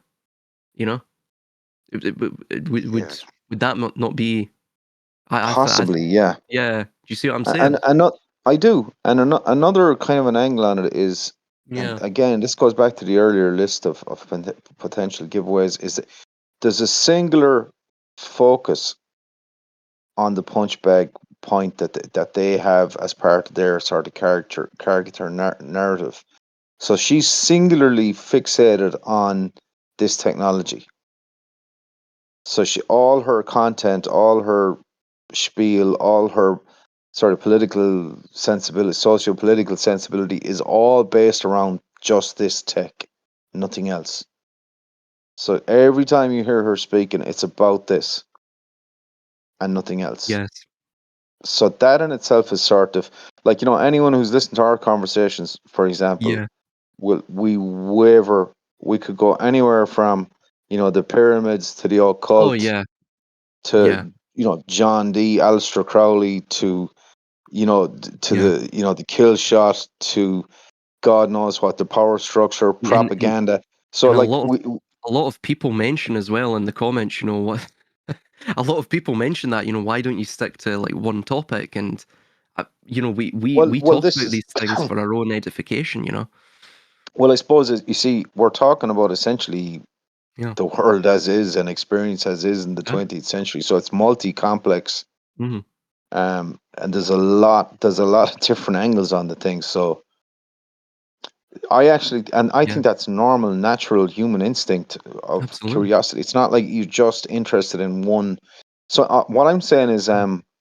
I'm not saying it's suspicious about her, but I'm saying it is noteworthy. It's remarkable that this is the only interest area she has, and that she has decided to make a sort of a But political platform on it, where she's, see, that's the thing. I think it is suspicious because think about it. See, if your primary focus was on this technology and you had a technical background in it by your own admission, and mm, you're studying it constantly, you're looking through the various articles and papers, you're keeping abreast of the developments of the technology, and you have that technical know-how. Why would you engage in the impossibility, the extreme, I mean, mm, it's not even the high road, it is the literal road of most resistance, mm, which is trying to wake up a vast segment of the population to a technology they can't even comprehend. I mean, it's like going in mm, front of a bunch of troglodyte Neanderthals that haven't even, that are 100,000 years off developing mm, fire, and saying, mm, "Look, I have this device that allows us to, sail the seven seas." mm, They couldn't even comprehend that, never let alone even, they wouldn't be able to grasp it. They'd think it's magic, right? Which is what mm, a lot of people look at this technology and they see it as just pure conspiracy theory, which is, of course, our modern day equivalent of simply just, sort of shooing it away in terms of our from our psyche, and it's a way to simply just disregard it as magic. Why doesn't she take the path of least resistance with her advanced knowledge in this field, plus technical know-how, plus connections, which would be covert if she didn't blab her mouth off about it, in terms of her family? Why doesn't she use it to develop her own technology? To mm, effectively decentralize it and to proliferate the technology to people, to show that it works, to demonstrate that it works, to demonstrate how we can use it against, X, Y, and Z of bad state actors. I've got to be honest that it screams to me as very suspicious. How do you feel? mm. Yeah, potentially suspicious. Yeah, and the other one is like there's an awful lot of use of the glossary of terms and acronyms and like a lot of terminology that is you know technical, but it's just the terminology of the technical. She doesn't really ever display any sort of mechanical No, insight I agree. into, I don't see anyone. It's like someone, you know, who was trying to blag their way around talking to you about an engine, and they were talking about the piston, and they were talking about the camshaft, and they were talking about the air intake, and they were talking about the spark and the ignition and the Yeah, transmission, and deep down you're listening to this and you're going, okay, they've got all the, and the more you're listening, you're thinking surface this level. person has zero kind of mechanical, Mhm. basic kind Yeah, of underlying concept of how these, of how what torque is, or what output, or of compression is, yeah. like the underlying kind Mhm. of, the underlying kind. Yeah, they have no understanding of the know-how and the mechanics. Yeah, It's but they can when bullshit away with the glossary, like kind of yes, thing. the But they jargon, don't. yeah. Yeah, it's a lot of jargon, like, and the Mhm. more you're listening to it, like the jargon's great, like, because it's all novel technology, and you're kind of, what is that? I've got to look that up. What is that? I got to look that up. And when you're kind of, after a while, you're kind of going, hang on a minute here, like, you walk away from it and you go, well, what have I learned here? What do I know about this? And you're kind of scratching. You're like a cat Yeah. scratching at the door. You're kind of, you haven't picked anything up because it's very Mhm. difficult to know. We've just got a bunch of jargon, a bunch of concepts, and it's all rather loose, like, it's all rather specious, literally specious. There's ever that word was. I've heard her presentations, and it reminds me of course, I don't have a technical background in any of this stuff, but I have a general understanding. I can reason things and have a general understanding of concepts, mechanical concepts, and of course, I have quite an expansive vocabulary, right? So Mm, in Latin as well, right? And so I can generally understand and just work out what certain terminology, jargon terminology may infer or mean, right? And of course, I can do more study on it. That's what I was doing with my discussions and presentations back when, I say, 4 or 5 years ago. No, sorry, 3 4 years ago, when I was touching upon all of this stuff, and it came across her. Of course, I don't have an experiential or technical background in it, her presentations came across as similar to my presentations. She didn't look like what you're saying. She displayed a surface level understanding, and she, sprinkled in some sort of jargonic terms to, well, I mean, it's bedazzling language, isn't it? It's to Yeah, bedazzle people. yeah, yeah. Oh, she must know what she's talking about, right? So Mm, it's like in the RPG games, you press the speech check button, mm, and you do a speech check for science, for example, right? And the you'll either pass it or fail it. The person will either believe you or they'll disbelieve you in terms of your technical know-how, right? mm. Um, I think that's what it feels like she's pulling off. It may not be necessarily she may not be a state actor. She may just be Mm. a complete. They may do it for egomaniacal reasons. Who knows? But it is interesting to say the least. Mm. Um, I'm not saying that what she's saying is incorrect, but it's like what you're No, saying. It's sort I of don't surface level, think. Yeah, it's you know, and it's sensationalism as well. yeah, and it's the MO. It's like, well, what's your motivation? Like, has someone close to you died because of this technology, or has your half your neighborhood been killed off, or is there? It's like she's highly motivated and highly politicized over this tech, and it's like, well, where are you coming from? Like, what has happened that has set you alight over this Hmm. stuff? And and I don't see that there's anything particularly there. Like, it's what's it? The lady that protests too much. Do you know what I mean? It's kind of like literally why Yeah, you protest over what? Like, yeah. what has awakened you like this? What is you know? So, and it ties in with the earlier question as well. Like, it's like, you're living in an age, of tumultuous change. Like, and there is, from what I can see, very little, if any, sort of voice for this generation, the generation of young people now. I don't see any massive political outpouring from them about No. concern about where they want, about being energized or any manifestation of their will around this stuff. They seem totally scattered, and all we're left are with these dialectical propaganda narratives.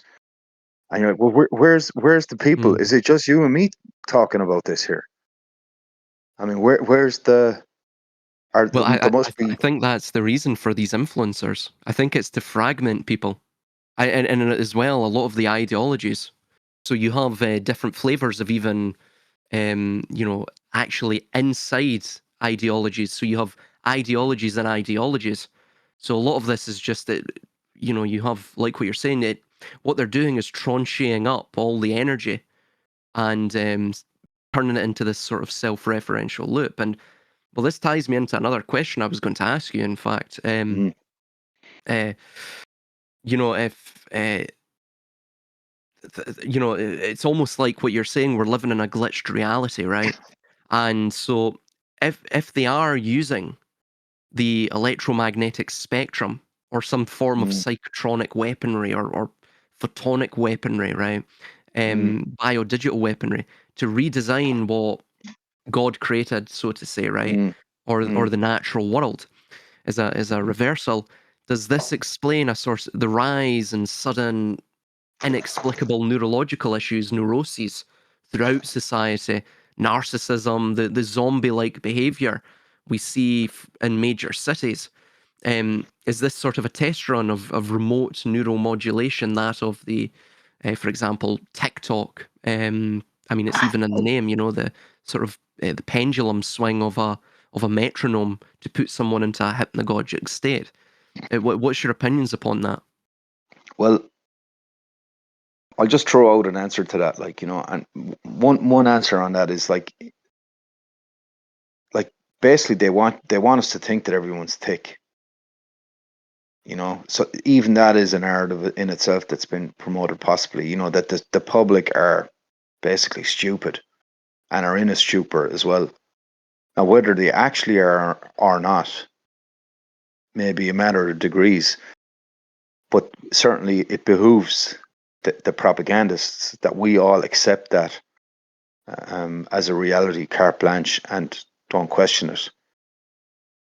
However, so what I'm kind of hinting at there is, like, you can fool some of the people some of the time, but not everyone is fooled.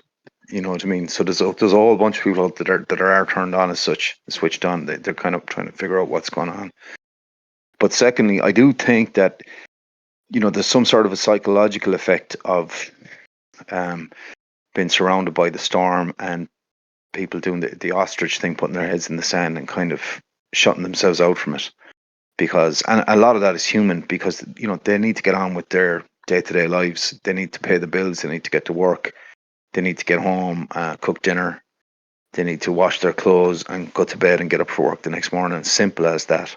And they don't necessarily, if these things don't present, if the world doesn't present a problem for them in their own living room, they can keep it at arm's length, so they don't necessarily need to worry about it in their immediate sort of day-to-day sort of personal space, even though it's obviously affecting everything around them at the same time. But all of this is sort of potentially as well having a kind of a strange psychological side effect on the group and on individuals as well, where you are getting these kind of as you're saying there, an element of these symptoms of this kind of dysfunctional world, where people are, their behavior and how they present and their kind of way their mind is working is unusual. And as well as that, like, it's the way the information is working, and things like the internet and the availability of information and how media has influenced how we interact and how we work, etc., as well, as all had a profound impact on just consciousness, because we think we're thinking differently as well. So the rug's been pulled from under our feet in that sense as well. So we're kind of seeing things in a different way, and so there's probably multiple kind of complex interweaving factors involved in the answer to answer your question there, like, but and some of it is in the self as well. It's in us. It's in how we perceive it, how we perceive people around us, because we in turn are sort of alienated. We in turn are trying to reassess our environments. We in turn are trying to reassess our societies. We feel disenfranchised and kind of potentially frightened by things, or enraged to varying degrees, or a whole mix of emotions. So we look out into the world to try and make sense of it, and from our viewpoint from that, it colors what we see, and it creates, it's back to, like, to this idea of creating the what's the word that you use frequently, where these energies go into this thing and it becomes takes on its own life form. Egregore. Yeah, so it's like an egregoric kind of thing, like, so there's a whole, but the final point on it, all of this together, throw all of what I just said into a bowl and mix it around, add some sugar and salt and a sprinkle of pepper, and you've got a heady mixture there of a tidal wave of change. You know what I mean? And people and societies and individuals trying to make sense of all that in the middle of all that. Yeah. So it is it's a tragic dialectic, isn't it? If you look at it from the state level downwards. So what they've established is a problem, a reaction, and then of Mm, course, well, they know the reactions coming. They know people are looking for models of explication to mm, understand this change and to quantify it within their own minds, and mm, to even qualitatively analyze it. So again, they're all too happy to produce these influencers, these content creators, should you say, mm, these controlled opposition leaders, to provide the illusion of choice, the illusion of freedom, the illusion of agency within mm, a system that's, quite frankly, I mean, the solutions to all of this have already been prefigured. The mm, narratives are steered or manipulate in such a way because they want to go towards this predetermined destination. Only by extricating ourselves from that current, from that tidal wave. Can we take a step back and see it all for the illusion that it is? It's a hyper reality, mm, And here's another thing I wish to ask of you. mm, So we see when I'm looking into Kabbalah and the sort of mystical dimensions of all of this. And we've been talking about, of course, the terahertz band of 6G, which that itself goes into um, light waves that are even beyond what the human mind can conceive of. So it exists, I guess, in some sort of supernal realm of a frequency range. And mm, then we're mm, talking about as well Li-Fi or light fidelity and LED infrastructures, mm, mm, um, this sort of read and write mechanism for the human nervous mm, system, mm, all of this biodigital convergence technology. mm. Um, so I guess you could say that these digital tech bros or the tech overlords of this new intrepid age, they are the sort of wizards that are harnessing this spectrum to redesign the primordial creation that we see around us. So I Yeah. guess it's a sort of Promethean ambition of theirs, right? And you used the phrase, pardon me, I used the phrase, to redesign what God has created. And I think Sabrina used the phrase as well.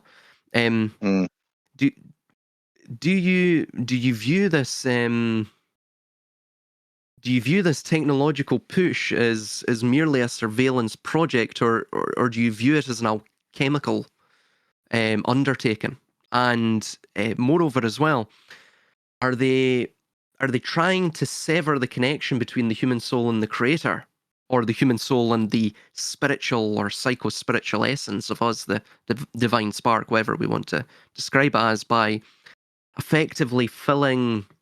I couldn't think of another term here, so I put ether, quote unquote ether, that Yeah. sort of abyssal space with their own digital noise, their own digital systemic tendrils, if you will. What's your opinions upon that? Well, the easiest way to answer that question is just say yes. Sure, all of the above. That's like there's the when you bring in like when you talk about the Kabbalah and the alchemical,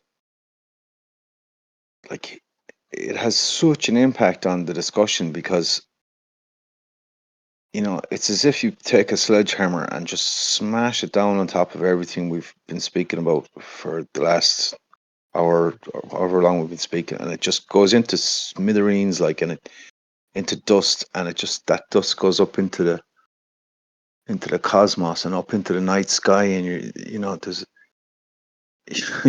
you watch it flown away toward distant stars, and you just get lost, like, because and then it brings it all back home to you that there's something much much bigger here, that than is right up in front of our face. There's a much deeper, wider, and much older, critically much older, and much more of a cyclical nature. And so yes, absolutely, that area must, and like that's why, the person who, and it's a fair criticism, why don't you stick to the one topic? Because you can't analyze this simply on what's happening in the terahertz band without eventually arriving at Lucifer, without eventually arriving at the black dominance over the black and white squares, without eventually going from Akhenaten back to the old gods before monotheism. So all of that, it's like as if you arrive at this last door of trying to understand this thing, and you open that door, and then you're just left with an infinite chasmic abyss, unending, like, so so that in itself as well is enlightening at the same time. This is kind of paralyzing, because in that moment you kind of realize your own humanity, and you realize that you're a blip in time, at the backdrop of this huge, bigger spectrum. So I'm myself, I'm not sure how to take that myself, personally, because I find it disarming and at the same time enlightening in a way, and at the same time incredibly empowering, conversely, and kind of, um, paradoxically empowering, because I think that is ultimately where you end up, where the thinking person kind of finds themselves at that point, because sort of after the dark night of the soul of it, you end up at a point of enlightenment, and you end up sort of ultimately detached from it all in some way, but not necessarily a bad way, in a kind of a balanced way. But so there's that, and then, as you say, the first part of the question: are the technologists, are they the wizards? I'd say that they're the wand, not the wizard. They are the tool. That is the tool that is being used, sort of. But I definitely think, and I know you're an expert in this area, but this concept of light, we spoke about biophotonics, the use of light, in terms of data, manipulation of data, mass data, and big data, and the speed at which it is gathered, manipulated, and understood, and sorted, and learned from the algorithm, from the machine learning. All of that has been done literally at the speed of light. So the luciferic light is intrinsic and inseparable from, and it gives you this strange, when you talk about Lucifer, for example, and light in the occult sense, and light in the sense of the Kabbalah or whatever, and then you start to speak about biodigital convergence and kind of hyper data and stuff like that. It's so you're transposing these kind of concepts that are, in the one hand, ancient, and on the other hand, that are hyper modern, and it creates this strange kind of intoxicating, kind of swirling, uh, kind of blurring of the divisions of time, of epochs, of the modern, the hyper modern, and the ancient. All of it is swirling together in this spectacle that we see in front of our faces on a daily basis. So, as well as all that, you can see, the objective person can see how destabilizing that is for the individual and for society. And it's like, the thing is flying. This destabilization, um, it's probably tied in a little bit with that concept of, in Russia, when Russia was falling apart, and they called it, what's the term they had for it, Silas, where everyone was going around pretending everything was normal? Hyper normalization. So it's kind of hyper normal. Hypernormalization, yeah. Yeah, Yeah. this kind of hyper normalization going on. And as you talk about that person walking down the street, and they're walking around the cities like zombies, and they're in that. That's that hype. That is that kind of hyper normalization. It's a coping mechanism, kind of a coping mechanism. This is, in a way, this to stop thinking and stop analyzing and divorce oneself from it and just get on with the here and now. Where do I just get myself to work? Just get home, cook dinner, take my clothes out of the washing machine. I need to get petrol in my car, to get dog food, and I need to, take the ashes out of the fire. And I have to dress my bed, and that's it. That's me. Like, I might go and visit my mum tomorrow if I have time, and that's as far as it goes. You know what I mean? That's as far as people can deal with the life that they're living. And a lot of people, that's all they should really have to deal with. But there's no, like, how would one react? Like we mentioned in history, you had rebellions, you had upheavals, you had civil wars. Things could be done, to affect political change. But where would you go with any of this? You've a tidal wave coming at you at a speed of knots, like, and and that's why I think that I answered my own question. Where was the retaliation from national governments, for example, or national bodies anywhere in the West, against this turning tide? And what the conclusion I've come to is that they themselves realized that this was ineluctable. It couldn't be. You couldn't escape it. and they had better to try and manage it. And that's why I think that there was no sort of Luddite kind of resistance, beating of chests and onward we shall fight them on the beaches and storm, Yeah. and there was none of that. And I think deep down, almost on a herd level, the human society understand that too. I think on a herd level, you talk about herd immunity. This is herd passivity. Hmm. They've mentally already surrendered to it because it's too big. They instinctively have sensed that this thing is too big. You know. It, yeah, I think they have understood this, and a lot of the puppets, I think, understand this from a general point of view as well, of this really this Mm, march towards, I mean, what do you call it? The march towards the singularity of the abyss, mm, mm, to merge us with something that is really quite incomprehensible even to beings of perception. mm, Perhaps this is all cyclically determined by fatalistic mechanisms encoded into the world itself. Something that perhaps is beyond us.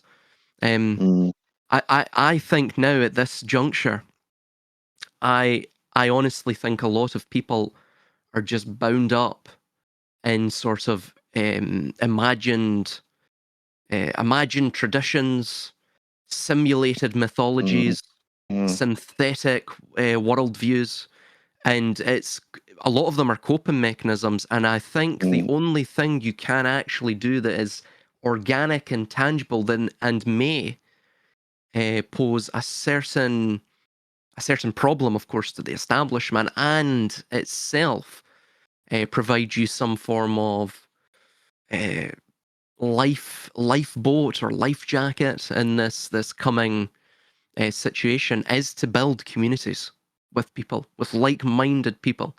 You have to mm, build intentional communities. That the very conspiracy that has brought about these terrible and tumultuous and tempestuous times are built upon a covenantal model.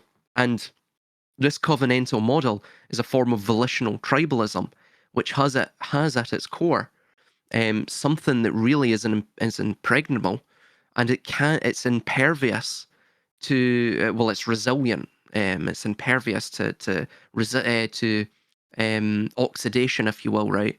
To even social assimilation into other societies or whatever, right? They've developed an evolutionarily stable strategy, a stable group, and I think that's what you have to develop. I think that's the only way you're going to get out of this. You're not going to get out of this, uh, engaging in slacktivism, or even engaging in actual mm, active active measures, if you will. mm. Would take that for whatever it's however Well, you interpret. I don't think that's the way out.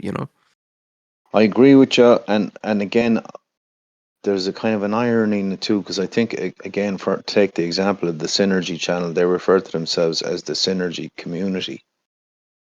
So this Hmm. word community is thrown around a lot, also by the enemy. So it has to be taken with Yeah, extreme care, like Tommy exactly. Robinson's community.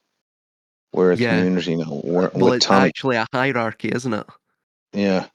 Or Yeah. we're the only community that represents me is Sun Media, or Gript Media in Ireland represent my community, or Rebel News represent my community. You know what I mean? So there you Hmm. are. You're caught by if it was we say in Ireland, you're caught by the balls. Pardon the expression. You're caught by the Oh, balls because yeah. it's the one thing you need, and at the same time, the enemy know that. They fucking know that well, and they're only waiting for you to look for that community and to lead you as well. So it has to be. I don't know. It has to be balanced incredibly delicately. I agree. Yeah, it has to be on an equal footing. Certainly, and it has to be something that's not necessarily transactional, even Mm, in terms of views, right? So you don't um, engage with someone in an intentional community and building it. if the thing is transactional, if they're, you know, demanding money off you, or demanding views, or demanding, whatever it may be, right? It has to be something that's built upon a shared mutual reciprocity. And mm, so with that, I think a lot of, if you use that rule of thumb, a lot of these things look just like what you're saying, controlled opposition traps. I mean, even mm, even the race-based nationalism, I mentioned this as well. I mean, that the thing is completely, it's onerous. mm, It's also odious, and mm, it really, you can see it's only going to paralyze people. mm, Literally paralyzes them because they're synthetic tribes. Tommy mm, Robinson or Robin Stein, he does not give two monkeys shits about Britain or about what happens in Britain. The guy is an agent. He mm, is political a prostitute as you can imagine, right? He is the dictionary definition of it. You need no words to describe or to define political prostitution. Simply use an illustration of him, right? Or I mm, mean, there's many of them. There's many of them, but mm. I think this is it's really what you're seeing is it's paving the way for, like what you're saying, a lack of resistance to it. And it's not Yeah. necessarily resistance as you build your identity in opposition to them. It's that you build your identity on something real, something that isn't constructed by them, that isn't Mm. part of the hyper reality. Well, I mean, I think it was yeah, sorry to cut across you, and I no, it's just okay. to embellish your point, it was a big triumph of the propagandists, and it has been a big tragedy.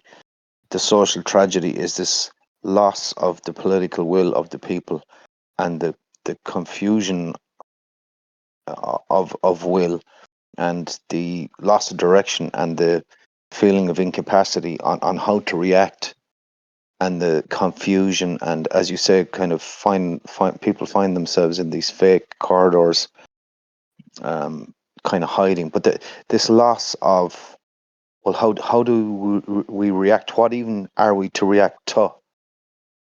It had been very kind of disempowering, very like the carpet has been pulled out from under the kind of social, like a healthy society has an element of dissent in it, like that kind of keeps the wheel turning and keeps things. But like the dissent couldn't manifest.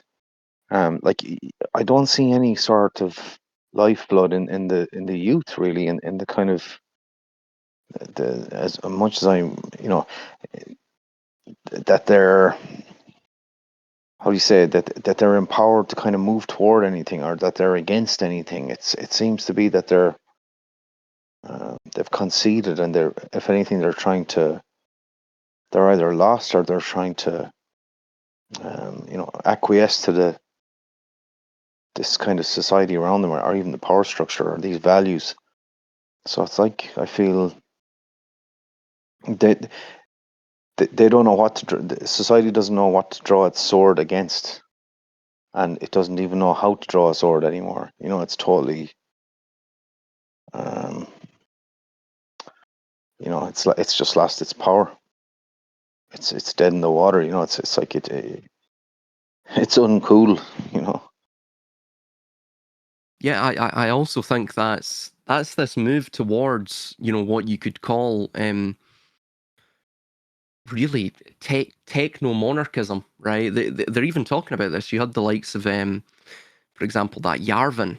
By the way, Yarvin, Curtis Yarvin, who, by the way, is also Jewish, and he's related. Well, he's not related by blood, but in a sort of philosophical manner, he's related to that of Peter Thiel.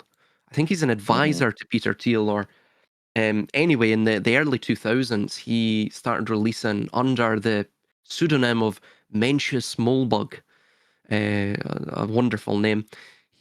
Hmm. He started writing under this pen name, essentially, um, targeted manifestos and articles and long diatribes, targeted solely towards the nascent techno overlords in these startup tech firms which came straight out of DARPA. So, for example, the likes of Zuckerberg came straight, and Facebook came straight out of DARPA LifeLog. The day that DARPA LifeLog ended in 2004 was the day that Facebook began. I'm sure that's just a big quinky dink. But anyway, Mm. so he was targeting these individuals, and he was, setting the trend, I guess, in culture creation. And anyway, fast forward 20 years, he's now sort of lauded, similar to Harari, as this sort of techno futuristic pioneer, intellectual. And he mentioned this.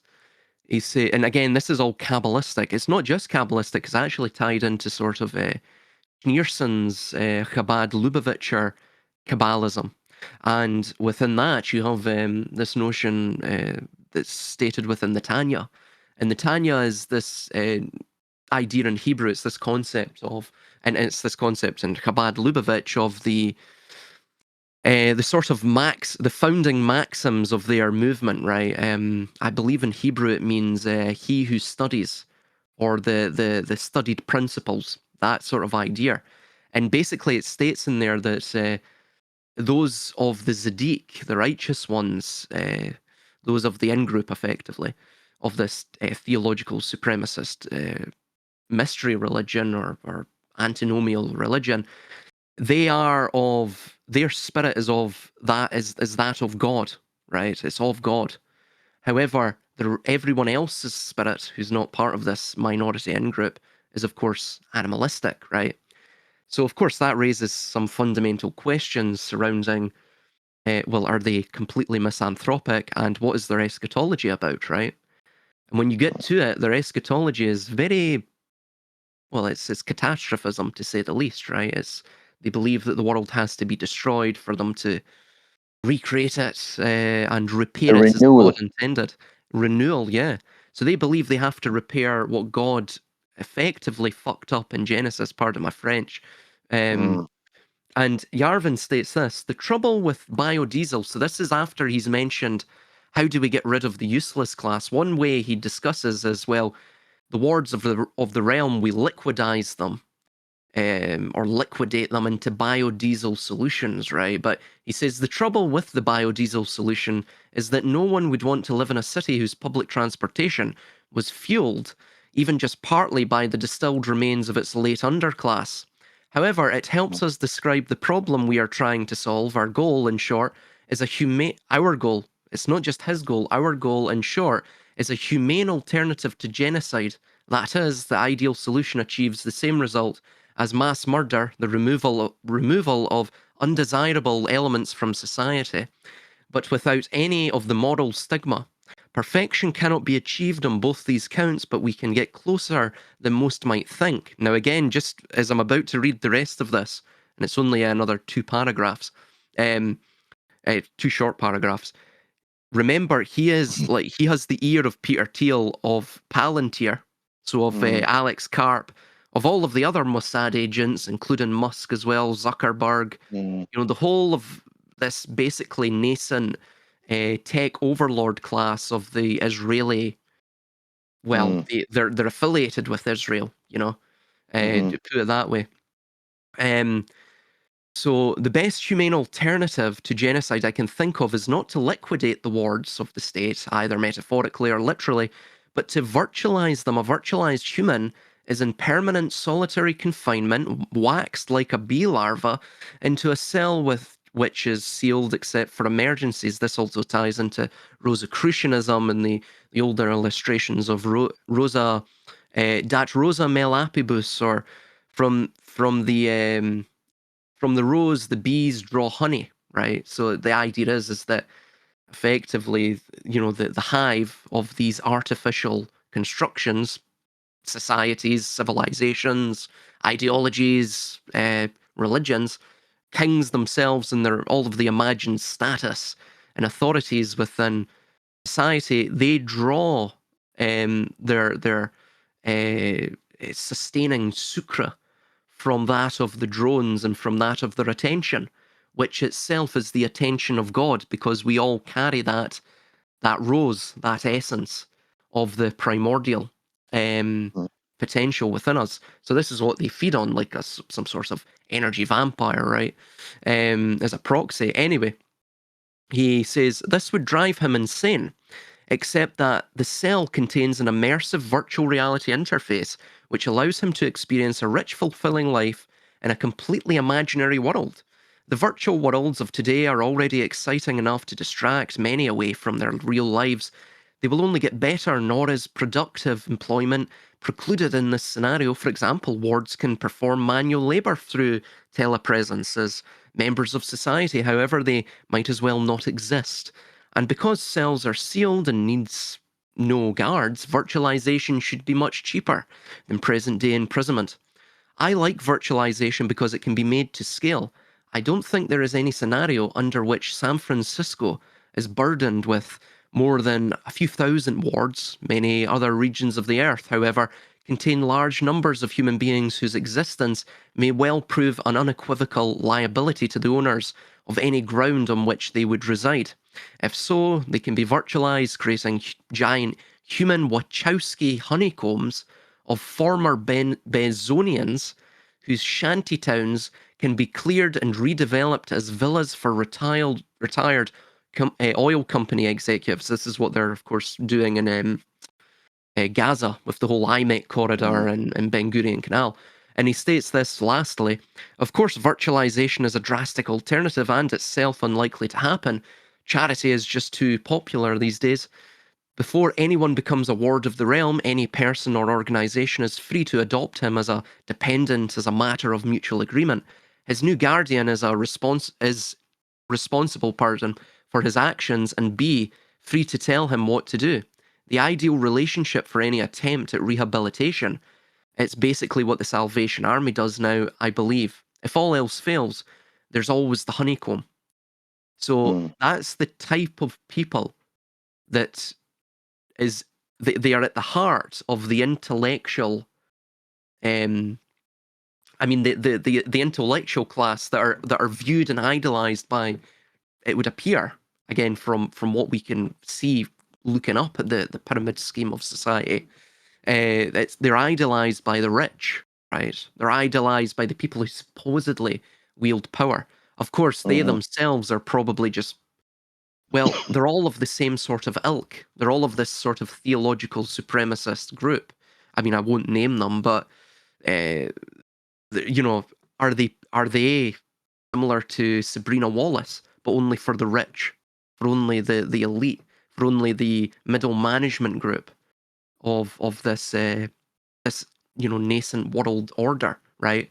Are they trying to build a consensus here from the top and to the bottom? Is Sabrina Wallace no different than Yarvin? Of course, her rhetoric changes, um, her stories change, her background changes, but are these characters effectively, are they conveying the same message in terms of what they're trying to do and trying to build, which is sort of culture creation and the manufacturing of consensus through disclosure, or revelation of the method, a controlled disclosure? What's your opinions upon that? well, potentially, yeah, because